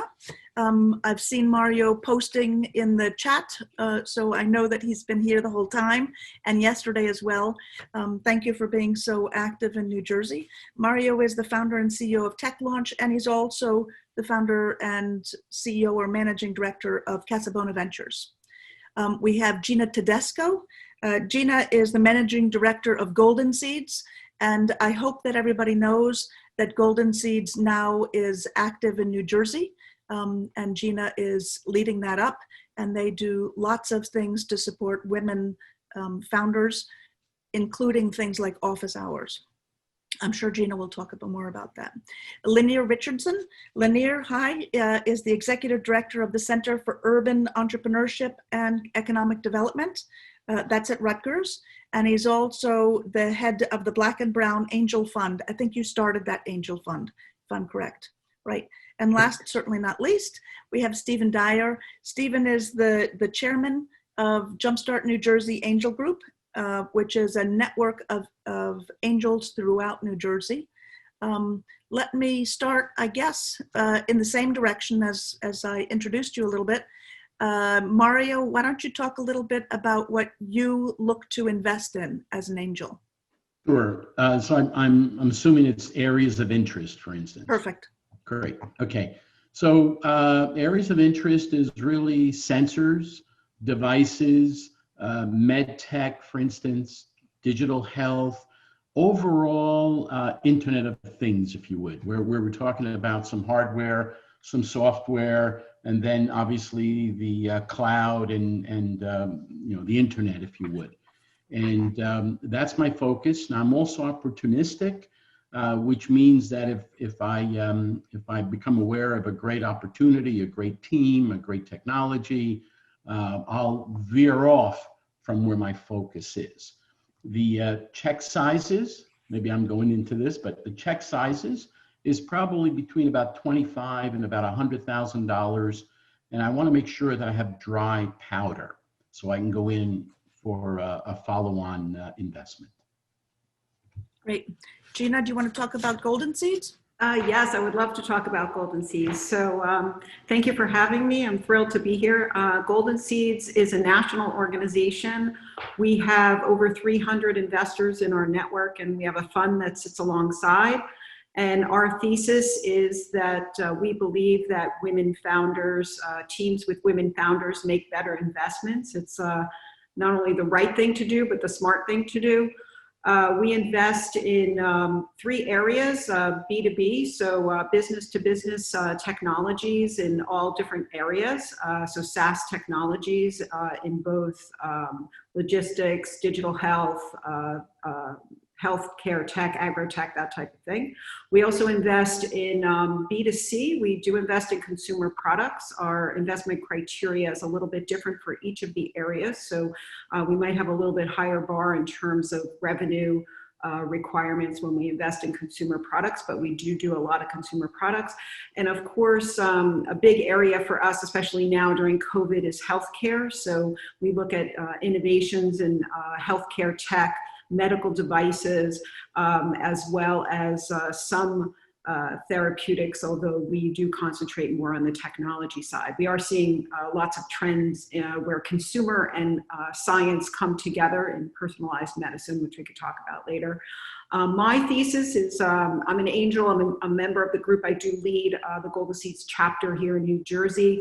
My particular thesis does dovetail with what Golden Seeds is doing. I look also for diversity in gender and culture and in teams, and I am looking in all of those areas. So, you know, that's a little bit about what Golden Seeds does, and we'll talk a little bit later about office hours as Anne-Marie alluded to.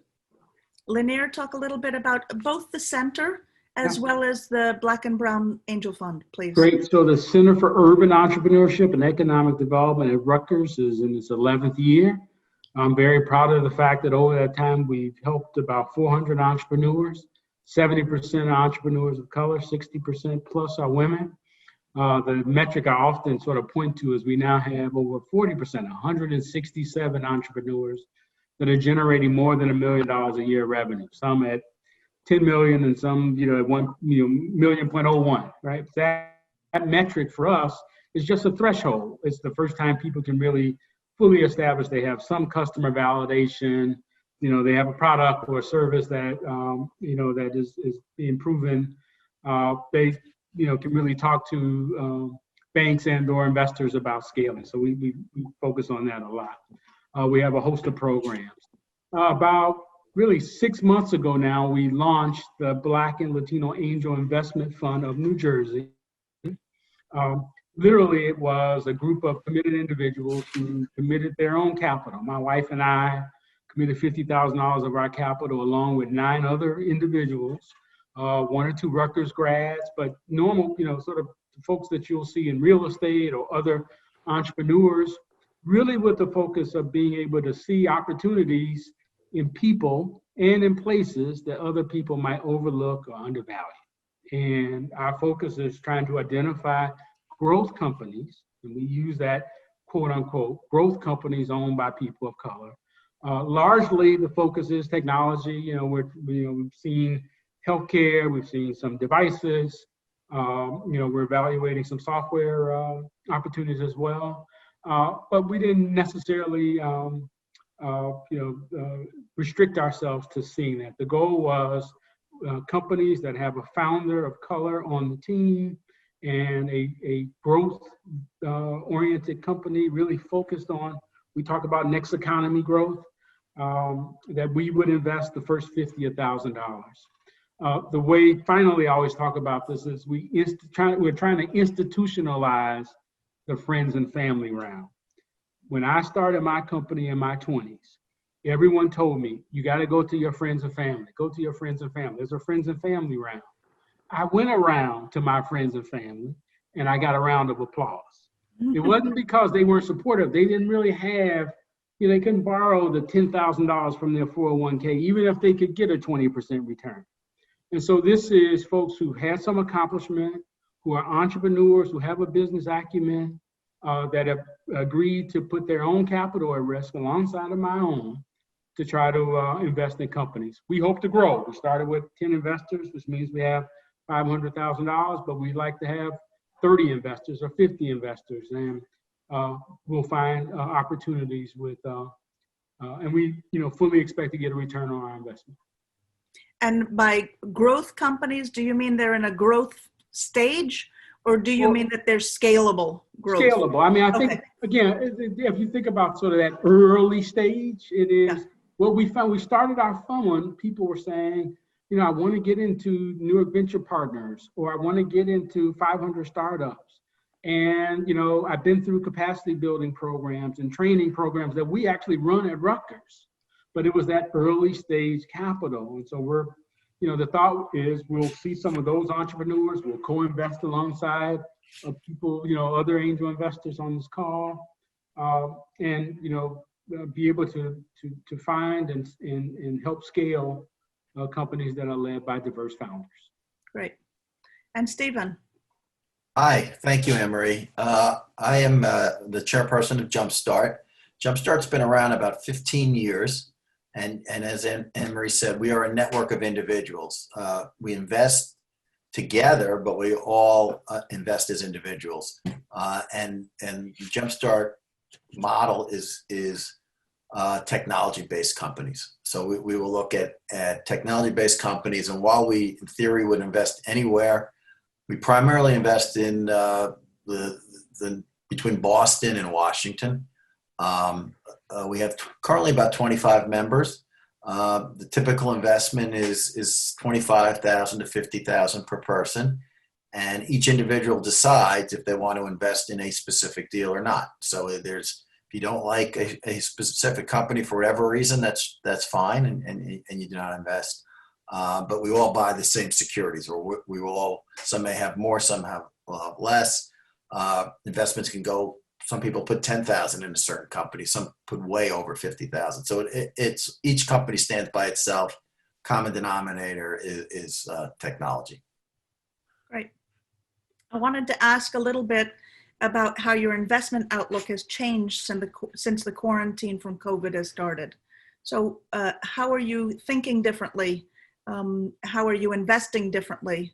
And how are you looking forward differently from before? I'll just add really quickly. We, you know, obviously we're looking at a lot of health, you know, stuff that has some type of health orientation, or healthcare, health device, med tech. We've seen, you know, proposals relating to, you know, sort of chemicals as well. It's harder to think about, but, you know, it's just a moment to think about health, particularly as it relates to health disparities in you know, in our community as well. Yeah.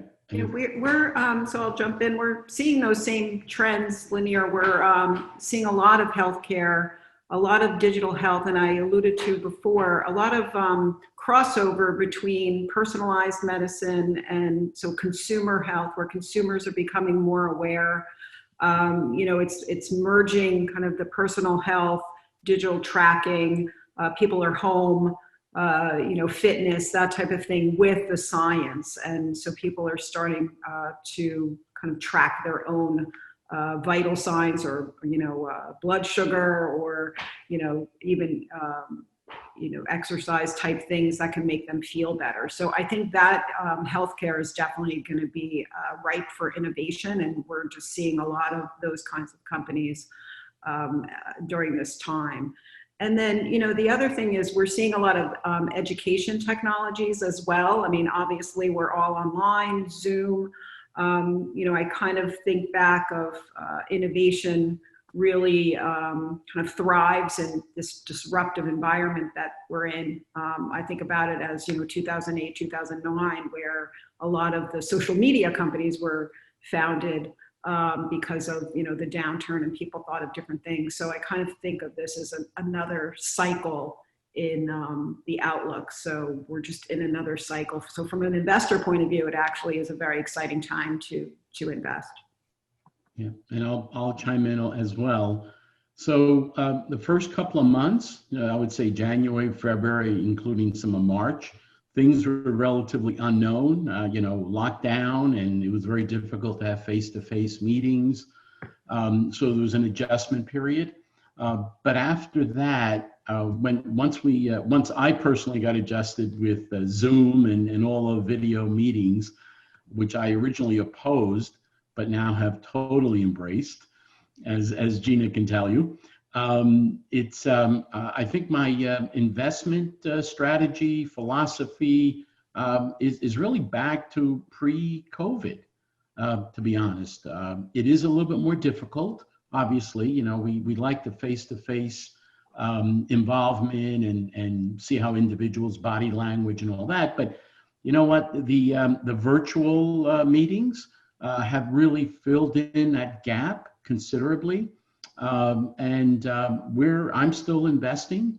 You know, I also run Tech Launch, which is a virtual business accelerator, and I'll put a pitch in for that. We have office hours. I send out a email blast every Monday morning at 10:30 with mentors, experienced and investor type mentors. And we're now starting to see a pickup. Actually saw it back about 2 or 3 months ago. So from my point of view, I think the whole entrepreneurial startup scene has changed into a new normal, but it has picked up again. You know, we've adjusted and we're moving forward. And the other thing to keep in mind is that most angel investor, early and seed stage type investors are looking 4 or 5 years ahead. We're not looking at today and tomorrow. We're looking 4 or 5 years ahead. So we're always looking for that new opportunity that's right in the horizon. Yeah, and I would add to that. Jumpstart meets every month, and so for January, February, no issue. We wound up canceling our March meeting because it was right around when the shutdown started, and I figured that we'd be meeting again in person in June, if not July, and that certainly didn't happen. So we've been having our standard monthly meeting where we have 3 companies present. But we do it on Zoom, and attendance is actually probably a little bit higher. Out of our membership, not everybody gets to every meeting because they're doing other things, but most people were home, and so they participate. So I found it as a surprise because I thought we'd be in trouble. And as far as investing, I think a lot of people look at how they're going to invest based on if they like the company, certainly, but also on liquidity. And I think when the stock market went way down in March, it was a big pause. And as that's rebounded and has actually gone up above those levels, I think people are investing more. And I personally have invested in 3 companies this year. So I want to ask sort of a sub question of that question as well. I wanted to ask about sourcing companies. So has that changed? And I wanted to ask about how companies make themselves stand out during COVID. Has that changed? So both where you're looking and how companies are presenting themselves. So how can a company stand out in the time of COVID? Yeah, I want to say a little encouraging word to entrepreneurs during this time. Look, I've been incredibly productive as an entrepreneur during COVID. People are accessible. It's easier to get a meeting with Mario on Zoom than to try to figure out when Mario and I can, have lunch together, as much as I like to do that. And so I've seen, entrepreneurs really get an opportunity to just, get an idea in front of people for a 30-minute Zoom call because you take out all of the travel. So being able to, talk to more people and get the idea out there, and one-on-one especially is just as effective to do the, individual sort of PowerPoint presentation of, here's my concept, here's what I'm thinking about. Can I tell you about it in 15 minutes? A. B, it's been more difficult, on the other hand, I believe, for the entrepreneurs to make our, presentations to angels, via Zoom, right? I think it's just it's clunkier, the Q&A, so again, I've been just encouraging people to sort of, talk one-on-one, and I've been taking a host of meetings. My colleagues the same way have been, sending over new ideas. So we've been seeing a lot from, optimistic entrepreneurs. There's no future in pessimism, right? So we've been seeing people proposing ideas and making time for them, and 30-minute increments. more frequently than I think we would have had we not all been, sort of on lockdown. So one of the things that we do that we alluded to before is office hours. So Golden Seeds does office hours monthly, where we do that by chapter. So we have 8 chapters throughout the country. New Jersey, very happy to say, is our 7th chapter. So we're very excited about that. We have office hours in New Jersey. So angels get together with entrepreneurs that sign up. And, basically it's an entrepreneur's time just to learn about the organization, learn a little bit about what angel investors can offer. And I highly recommend that for entrepreneurs to kind of go and educate themselves on what's out there and who's out there and who could invest in your business. And I think, that's something that a lot of entrepreneurs do when they're going out looking for their customers, but really you have to research your investor as well. So we meet, our next meeting is October 21st. I think someone posted in the chat that you can sign up on our website or the EDA website, New Jersey EDA website as well. So, it really is a good way for us as investors to get to know some of these businesses early, to track and mentor these businesses. And, we did have one in-person office hours, unfortunately, in February, and then we had to go immediately online. But I think it's been working out very well. And just the fact that we're able to source different deals from different places because we have all these chapters nationally, I found that Golden Seeds has become a little more, not centralized, but a decentralized structure that now is able to be more centralized because of Zoom. So I'm interacting much more with our colleagues in Silicon Valley and Boston and throughout the country. And I think that also gives investors in New Jersey access to capital outside of New Jersey. And so hopefully, there's a give and take that's happening now. So, it's a little bit, the research for entrepreneurs is very important to understand, the investor landscape out there. I would add to what Gina said. We have companies apply through our website, and our deal flow also comes from the professionals in the New Jersey area, accountants, lawyers. They're encouraging their companies to apply to pitch at a Jumpstart meeting.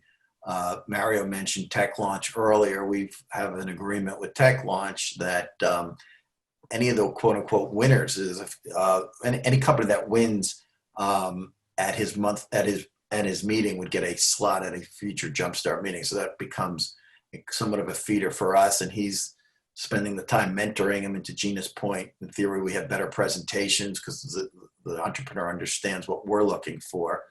And then the other thing that we do is, while we have 3 companies present at each monthly meeting, we also sometimes have only 2 or 3 still, and then we jump into what we call Meet the Angels, where we have companies that we think there may be an interest. They're probably a little early as far as presenting in one of our valued 15 or 20-minute time slots, 10-minute presentation, 10-minute Q&A.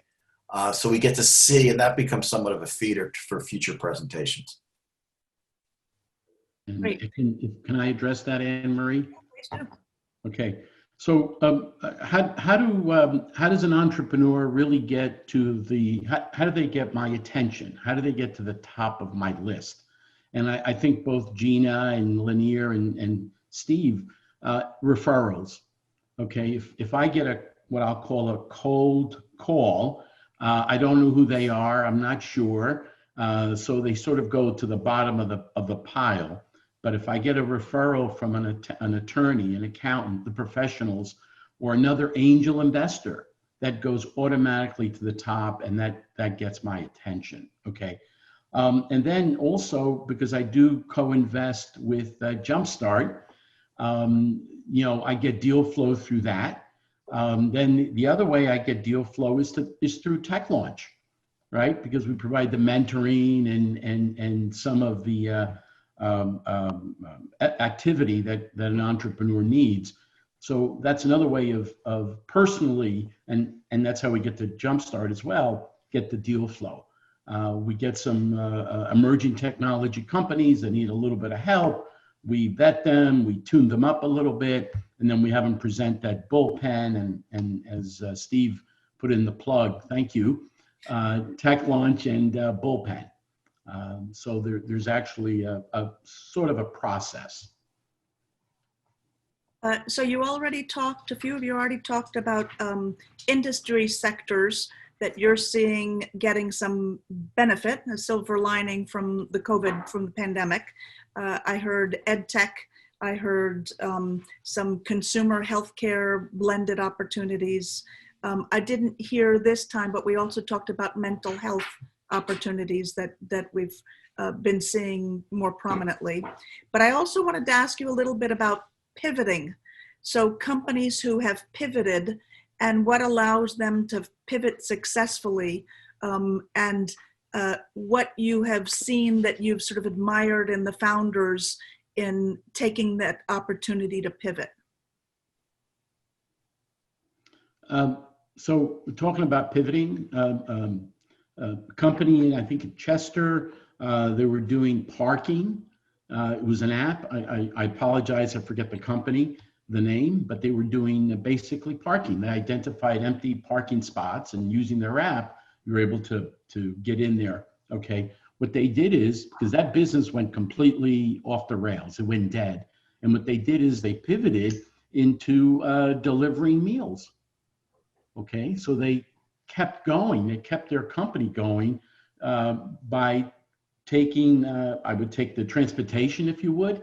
So instead of getting parking spots, they pivoted into delivering meals and providing meals on an open platform. And what I find very interesting is a lot of these consumer companies have really done well in pivoting, where it's the entrepreneurial spirit, which says we need to survive, we need to keep on going, how we're going to make this happen. So there is a perturbation in their business model, but then they pivot and they come out ahead. Now, once we get out of this COVID new normal, there may be additional pivoting, but we don't, who knows? The other thing that companies did that was very helpful was the PPP loans. Almost every portfolio company I'm aware of went through and did that, and that saved a lot of companies. And for the most part, 100% will be forgiven. There may actually be a second PPP loan. We'll see what happens in Washington. But so that kind of bridged some gaps for some companies. That's not necessarily a pivot in their business model, but it was certainly their advisors or their board members or somebody, or they figured it out. But it was very helpful in the last 6 months. Yeah, and I think just to kind of expand upon that, there's also some companies that I've seen lately that managed to survive during that tough time in March and April, cash flow kind of crunch, by actually pivoting and making the PPE equipment. So some of the ones that had 3D printing technology were printing masks, visors and masks and things like that, and then all of the consumer clothing industry were doing masks and gowns for healthcare workers. So I think all that innovation, that spirit, I actually think that bodes well for the entrepreneurs when they can do that. And now we're seeing some companies that are actually going back to their original business. So I think things have passed, but there were a lot of companies that kind of chipped in and just really turned things around really quickly. So I think we're seeing that spirit out there. I wanted to also ask about underrepresented minority founders and women founders. There's been a lot of talk about more funding going to these groups, and I wanted to ask a little bit more about how you're seeing that happening. So how is the money getting there? How is the money making the transition from saying, I want to invest in more, to actually investing in more? Now, Gina, I know you're a little bit different because your group has always been investing in women's founders, but maybe you're seeing more people looking to tap into you for founders. So maybe. Yeah, unfortunately, we had some disheartening news last week. I don't know if people saw the pitch book write-up, but VCs in Q3 invested about 48% less in women companies in Q3 than in Q4. it's already, dismal. I mean, only 2% of women-led teams get venture capital. So there's already a huge gap, and we don't even, you can't even imagine the amount that goes to Black women founders, for example, which is something that we're looking at, and so we really need, I hope that data point is just a blip and it's going to go back up. I mean, this is the worst that it's been since 2017. So even though we've been doing this for 15 years, we still have a long way to go. And I think it's just kind of changing the mindset and changing the avenues that we go to. So one of the things that we're doing, because we realize that yes, we invest in women, but we didn't really think about or consider there's still a bias. We need to think about Black women, for example, that are actually funded at lower rates and just can't get through that family, and they don't have the family and friends round that a lot of us are privileged to have, as Lanier said. So we're really practicing what we're calling conscious inclusion. We have an access to capital task force that we set up as the pandemic was hitting, and just Black Lives Matter and just everything that was happening in terms of systematic racism. And so just to reach out to people, we're reaching out and trying to expand our network and trying to tap into these networks, and so that we can help bring these companies out, because they are out there. We have 8 companies going through our pipeline that fit our criteria. There are women founders out there that, in underserved populations, that we just need to find and to help and to mentor. And so I think that's something that we need to work on. And as an angel community, I think we're, the first kind of money in sometimes, and, the VCs are lagging, but I think we need to be better at finding these companies that are underserved. Yeah, and let me just add, so there's, big old macro announcements. Facebook commits 100 million, Nike commits 100 million, to companies that are led by people of color. And I still believe there's a disconnect between actually getting capital to growth companies and to companies led by people of color. And I think there's really 3 challenges that we all could be a part of as a solution. One is, a lot of my work with Rutgers, and I know Mario does this, a lot of it is mentoring, is helping entrepreneurs really understand what type of deals are investable, right? So what gets capital? Why? How does the deal structure work? What's a cap table all about, right?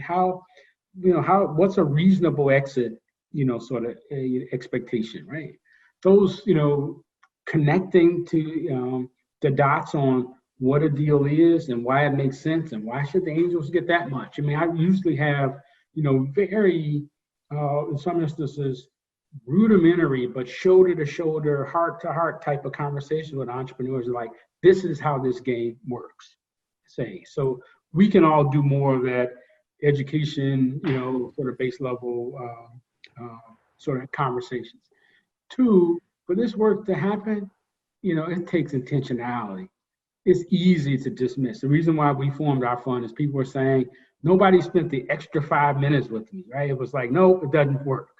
And so in this moment where there's so much attention focused on, systemic issues, historical, racial wealth gap and inequality, if we want to try to do something about it, and that's what I say is intention, because intention means I want to try to do something about it. We got to sit with founders, we got to look past flaws. Doesn't mean that we have, and maybe we're taking a little bit more risk. I won't even say it doesn't mean we don't. Maybe we're taking a little bit more risk. But I believe, just like any of our other investments, we'll get return there. So education, real intention, and finally it is just trying to see more people of color, right? And so another reason why we formed our fund is we thought we see entrepreneurs of color, we would participate with other funds who are investing in entrepreneurs of color, and we would send more entrepreneurs of color to, other angels to consider. And, it's like anything else. You see one or two, maybe neither one of them works. You see 5 or 10, maybe 1 or 2 of them work. You see 10 or 20, maybe 2 or 3 of them work. And so if you're not seeing deal flow from diverse entrepreneurs, I believe there's solutions for that. And, and I offer myself and my colleagues to be able to help with that. Yeah, from a Jumpstart perspective, certainly the vast majority of companies that we funded were white males. I would be remiss not to say that our biggest exit in a number of years happened a few months ago. It was 6 or 7 times the invested capital. It was a woman out of Pennsylvania that ran that company. It was bought by a public company. I was not an investor in that deal, unfortunately, but several of our members were. I know Gina is on the board of a company that I've invested in that's run out of Wayne, New Jersey. It's run by 2 African Americans, but no doubt that we need to see more deal flow, as Lanier said, and then it trickles through and you invest in it, and we just all have to work on that. So I want to just sort of pull that together.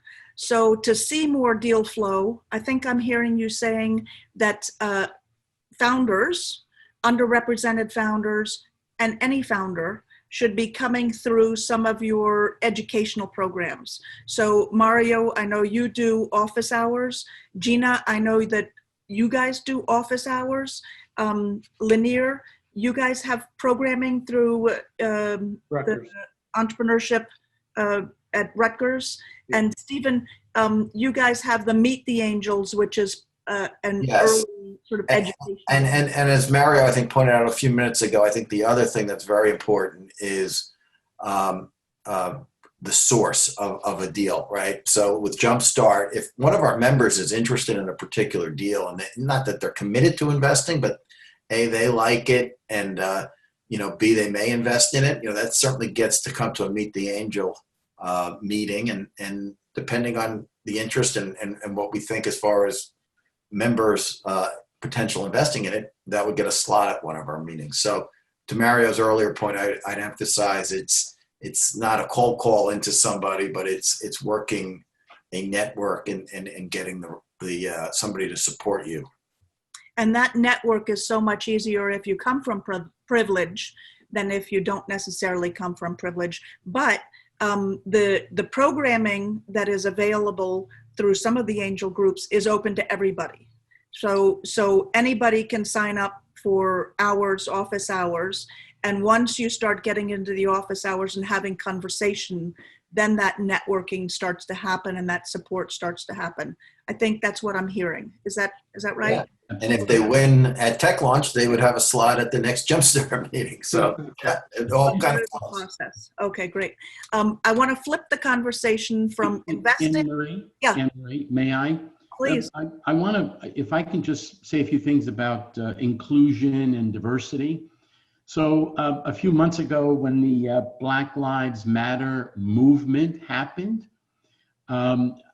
it woke me up a little bit, okay, and I think the rest of the community.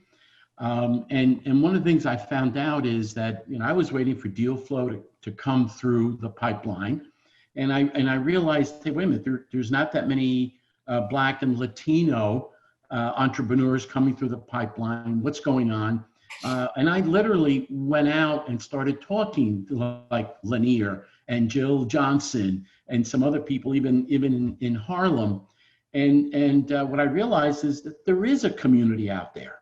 There is an entrepreneurial community, and there's sort of been this soft wall, if I may, that perhaps us, I'll say privileged, although I don't think I'm privileged, but us privileged haven't gone over the wall, and some of the minority Latino Blacks have not come over the wall either. So one of the things I did is I now made a conscious effort, and I love Gina's conscious inclusion and diversity. That's great. And now I've made a conscious decision that I'm going to go out and reach out to my Black and Latino entrepreneurial friends. So it takes a little bit more effort on the angels because we're used to deals coming to us, okay? So one of the things we have to do is really go out and find these gems. But once you start bringing that wall down a little bit, then that flow might more naturally start flowing. Yeah. So perhaps it takes a little bit more effort in the beginning, Mm-hmm. but then hopefully the flow just starts to naturally come your way. Yeah. Yeah. I wanted to flip the conversation a little bit from investing to investor. So one of the questions that's coming from the audience is, how does somebody become an angel investor? So how do they become an individual investor, or how do they join one of your groups as an angel investor? So I'm trying to grow my group. Can I go first on that one? Please. So, we formed our group. I was at a conference, and there was a panel where this guy had helped form angel groups in North Dakota, rural Mississippi, and Tennessee. And I remember sitting in the audience going, I should be able to form a fund just like that in New Jersey if they can do that in, rural Mississippi, right? So we engaged, we actually got a grant from one of the large foundations to pay for the fund advisor who had formed those other funds, 30 of them, and sort of took us through the process. Here's how you form a fund, here's all the SEC disclosure documents, here's what it means to be member managed. We hired a New Jersey lawyer to, redo the private placement memorandum, and we formed the fund.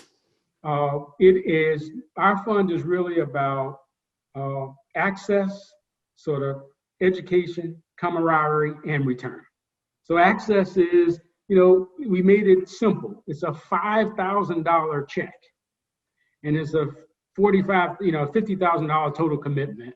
We vote as angels when we want to make additional capital costs because we've decided to invest in funds. So we felt, for our purposes, it wasn't sufficient to just have sort of these loose, association of individuals who would say, if I see something I like, I'd invest in, right? We wanted to have sort of, we're in this together, we're putting my $5,000 next to your $5,000. Hey, education, what does it mean to be an angel? How do you look at a deal? How do you analyze it? Even if we feel like this is something special, how do you, just as I was saying earlier about the entrepreneurs, what's a cap table? How do you do due diligence? What's the structure? Do we get a board seat? How do you think about exit? All of that is sort of part of the process. And then camaraderie, right? These are other people, another Rutgers professor, a college graduate, a third generation entrepreneur, Queen Latifah's accountant. It's just a hodgepodge of people who said, I see this and I want to be a part of this. And hopefully once we get off of lockdown, we'll have, drinks after our angel meeting. Right now we're doing them on Zoom, but hopefully the camaraderie will build as well. And then finally, return. I mean, this is not charity. We believe we can identify companies, and given the 30 other funds in North Dakota and rural Mississippi, they've been getting 14 to 15% returns, over time, over the 5-year horizon. And so, that's our aim as well. And, we're running our meetings and evaluating companies and doing due diligence, all with both the rigor and the optimism that, we're going to achieve, the vision of our fund. So anybody wants to join Black and Latino Tech, or my email is, I'm at Rutgers, and I'd be happy to have you. And do you have to be Black or Latino to join your group? No, in fact, it's the opposite. It's so funny. I'll do this really quick. I was actually going to make a presentation. My wife and I, as I said, we put our own, capital efforts. And we were going to have dinner with our friends. And I created this deck really quick. And my wife is a meticulous proofreader. And so as we're driving in the car, she reads, and I typed in initially FUBU. FUBU is an acronym that means for us, by us. But I was rushing and I typed in FUB, F-U-B-E. And my wife was so disgusted. She was like, see, you're rushing too fast. You got this. So I get in the meeting. I'm saying, look, it's for us, but by everybody. And early on, that became our mantra. that if you want to invest in diverse companies, you don't have to be Black or Latino. We want to help you see opportunity. We also want to help you see other Black, entrepreneurs and investors who are putting their money at risk as well. So invite non-people of color to sit at the table with us and help see opportunities and, drive inclusive innovation, in our state. Great. Thank you for that commercial opportunity. Right. So, I would just say the same thing, Lanier. Everybody thinks, oh, you have to be a woman to be part of Golden Seeds, and that's not the case at all. We love men. The interesting thing, we love men investors. So the interesting thing is that it's an 80-20, right? So it's the opposite split than it usually is. There's way more women in the room, so you got to be comfortable with that. So the way that you become an angel investor is really, come and educate yourself again. I keep going back to education. I teach entrepreneurship at Fairleigh Dickinson University, so that kind of comes naturally to me, the education part. But I really think that, take a look at the different groups. Our Angel Capital Association is the association that most legitimate groups are part of, or if it's a fund, they have, like Lanier said, a structure. So, really do your research on the fund. And then you have to find people in your community. What do you want to invest in? What are you looking for? And, a lot of the groups are structured as networks, as we talked about. There's some that are funds where you invest and then you vote, or, you're a silent partner. So it just depends on the structure that you're looking for. One of the things that we do at Golden Seeds is people can come, sit in on our meeting, see what we're doing, participate, understand how it's going. And we have a Knowledge Institute. So once you join, part of your membership goes to classes that we offer to kind of level set everybody. Because even if you're, the high finance person from Wall Street, which we have a lot of women that did come from Wall Street, angel investing is different. It's, there's a lot of an art to it. It's a different category. So, you really need to understand the nuances of, the term sheet, the cap table, valuations, how things kind of work, the risk factors, what it means to sit on a board. So we offer that education as well. So, I would just say, take a look. You can take a look at our website at Golden Seeds and, apply to come to one of our meetings and reach out, and we're happy to have you as a member. And yes, we are looking for members in New Jersey. I mean, we have about, 22 members now, and, we're continuing to grow. And so, if something resonates, I'm a member of more than one group. I'm also a member of Jumpstart as well. So, that's another way that, we share deals. So, it is a community so you have to figure out, if you want to join one or multiple groups and kind of learn about the different types of investment that each of the groups make. If I can, Anne-Marie, if I can jump in as well. Please. Okay. So then, we just talked about, we heard from Lanier and Gina and Steve soon. We talked about, what is it to be an angel investor? Okay. Now, in reality, what does it take to be an angel investor? Okay. So as personal experience, I built my company, sold it to Honeywell. Now I've got a bunch of cash, and a portion of it is going to go to to savings, and the other portion is going to go to high risk investing, okay, which is angel investing. So if an individual is risk adverse, it may not be for you, okay?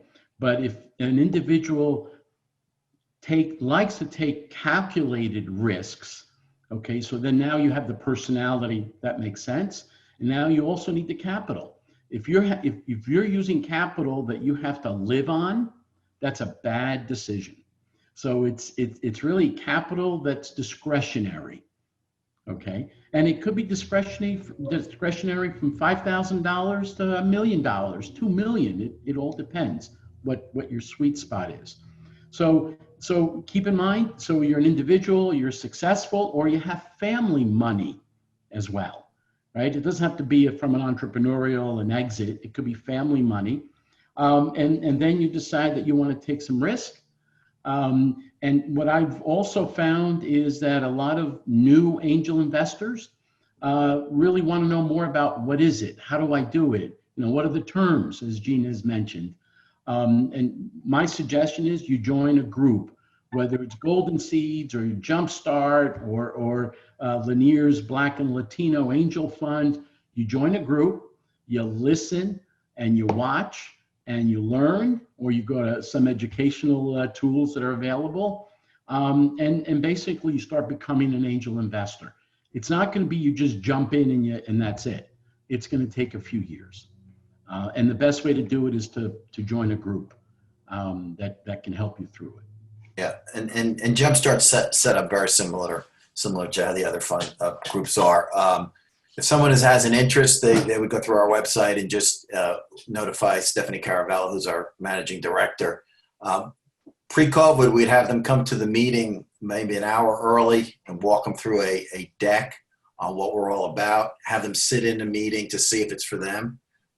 And then if they're interested, they would fill out an application. And the biggest thing on the application is you have to be an accredited investor. Actually, to come to the meeting, the first meeting, you have to be an accredited investor. And then once you're a member, as people have said, you could be as involved as you'd like or not involved. I mean, one of the challenges all angel groups have is company presents, people are interested. Who's going to herd the squirrels, right? We have to form a deal team and do due diligence. And it's really a term I like to use is you're betting on the jockey rather than the horse, because there will be pivots, as we talked about earlier. But if you have 5, 6, 10 people interested in a particular company, okay, now you got to get from what was in our meeting, just a 10-minute presentation and 10 minutes of Q&A, the next step. And to Mario's point, if you'd like to learn, you could be as involved as you'd like in the diligence, or maybe on a certain deal, you're just really busy, going on vacation, whatever it might be. I'll just rely on my colleagues. And as we said earlier, everyone invests their own money. They own everyone will own the same security, just varying amounts based on what you want to invest. So one clarification question, how do you become an accredited investor? What do you need to have or do? It's basically net worth related for the most part. There are some carve outs, I believe, on where you work, your industry knowledge. It's a good question for a lawyer, but it's an accredited. Accredited is basically based on, as Mario said, this is high risk, high return type of investment, and shouldn't be doing this if you needed to pay the rent or the mortgage. Yeah, the SEC actually just made some changes. It used to be based on net worth, and now there are some categories if you're in the financial industry, if you're a broker, if you're a stockbroker. So there are some other carve-outs. So I would definitely suggest checking with an attorney. Great. Judith, I think, shall I pass it back to you, or do we have time for one more question? You can do one more question. Excellent. Okay. There is a question that came in from the audience, how the Federal Reserve decisions affected angel investors. I think, Gina, you were touching on that a little bit. Do you want to expand on that? Yeah, so, I think Steve also alluded to the fact that, the stock market was kind of crazy and going up and down and up and down. And again, as it's based on net worth and you're looking at your portfolio and you're looking about, what risks you can take. And so this is the riskiest investment, at least from my point of view. And so I think that, the fact that, the stock market and the interest rates are so low, people are looking for other places to kind of put their money. So there is kind of a rebalancing, I think, that's going on now, where investors do have a lot of cash.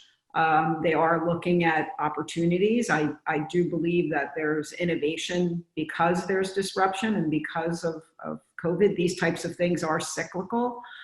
So I think that, I don't know if it's, good or bad, depending on what they do for angel investing, but I think that people out there that do have the funds to invest are looking for return on their money. And this is another place to go look for it.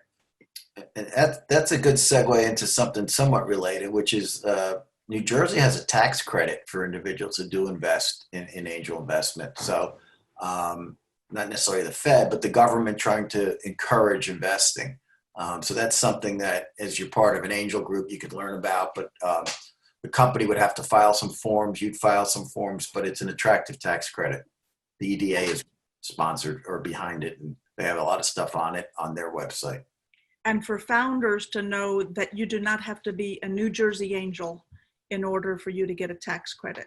So you can be an angel investing if you're based in Asia or in Europe or in South Dakota, and the state will still give you a tax credit. Right, and you don't have to have a tax liability. So if you have nothing to do with New Jersey, you're in New York and you invest in a Jersey company, you'd actually get a check from the state of New Jersey for the credit. Which is a nice way to offer a return to your investors before actually performing as you are expected to and as they're expecting you to. Anything you could do to lower the risk is always good. Yeah. Right. And I think the other thing is that there is a 5% kicker on top of the 20% tax credit for minority and women and opportunity zones. So it does de-risk the investment significantly for investors. You should definitely, check out if you meet the criteria. You have to be a New Jersey company and have so many employees in New Jersey. So it's a great program and should be something, if you do meet the criteria, that you talk to investors about, because they'll get excited about that. So if I can mention one other program, which is the New Jersey EDA's Entrepreneur Support Program, which so that's if you're currently invested in an existing company in New Jersey and you put in additional funds into it, the New Jersey EDA will actually guarantee 80% of your funds in that company. So that I've done that, I've taken advantage of it, and it's a really good motivator. And then I also want to mention is that the EDA, yes, it is sort of a state-run organization, but in reality, they're very pro entrepreneurs, very pro startups, founders. They've got more programs that are helping entrepreneurs and startups than I've ever seen in the past several years. So my hat goes out to the New Jersey EDA. And a lot of energy around helping diverse funders right now. Really. I'd agree with all that. One quick question I'm going to put in there about microfinance. So how do companies that are getting funding through microfinance, how does that fit in to then going to an angel? That's kind of friends and family money, I would the equivalent of. So yeah, I mean, the more as the tax credit does de-risk the investment, as an angel would look at a company, you're getting comfortable obviously with the CEO, the quote unquote jockey, but to the extent that he's further along he is, the more likely he's able to get angel invest funding, right? Because he's gotten friends and family money and he has some revenue, or he has a customer, or he has, the further along he is, the more helpful it is as he goes to present. Any last parting words before I hand it over to Judith? Thanks for the opportunity. Yeah. It's been a great conference. Great conference. Yeah. Judith, I'm going to hand it back to you to wrap everything up. Great. Thank you, all the moderators and panelists, for a fabulous day 2 with our New Jersey opportunities in the COVID innovation economy. Hopefully you have been as inspired as I have been by all of the information that you've heard. I would be remiss if I didn't thank the others that helped us put it together. My co-chair for the event, Serpil Gorn from the Rutgers Eco Complex, steering committee members, Margaret Brennan from the Rutgers Economic Development and Innovation Center, Mario Casabona from Tech Launch, Greg Gamble from the Rutgers Economic Development, Anne Marie Maimon from Princeton Entrepreneurship Council, Lanier Richardson from the Rutgers Center for Urban Entrepreneurship. And of course, our event support staff, Neil Butan from Princeton University, Valerie Capuno from EDA, Patience Purdy from EDA, Abigail Schwendeman from EDA, and Katia Twal from the New Jersey Commission on Science, Innovation, and Technology. We intend to do some additional follow-up sessions, probably deep dives into some of the technology segments that are critical to the state that we from the Commission on Science, Innovation, and Technology, along with the EDA's Office of Economic Transformation, are aligned with, that support Governor Murphy's state strategic plan. So look forward for more information from us for additional programming. Thank you and have a great afternoon.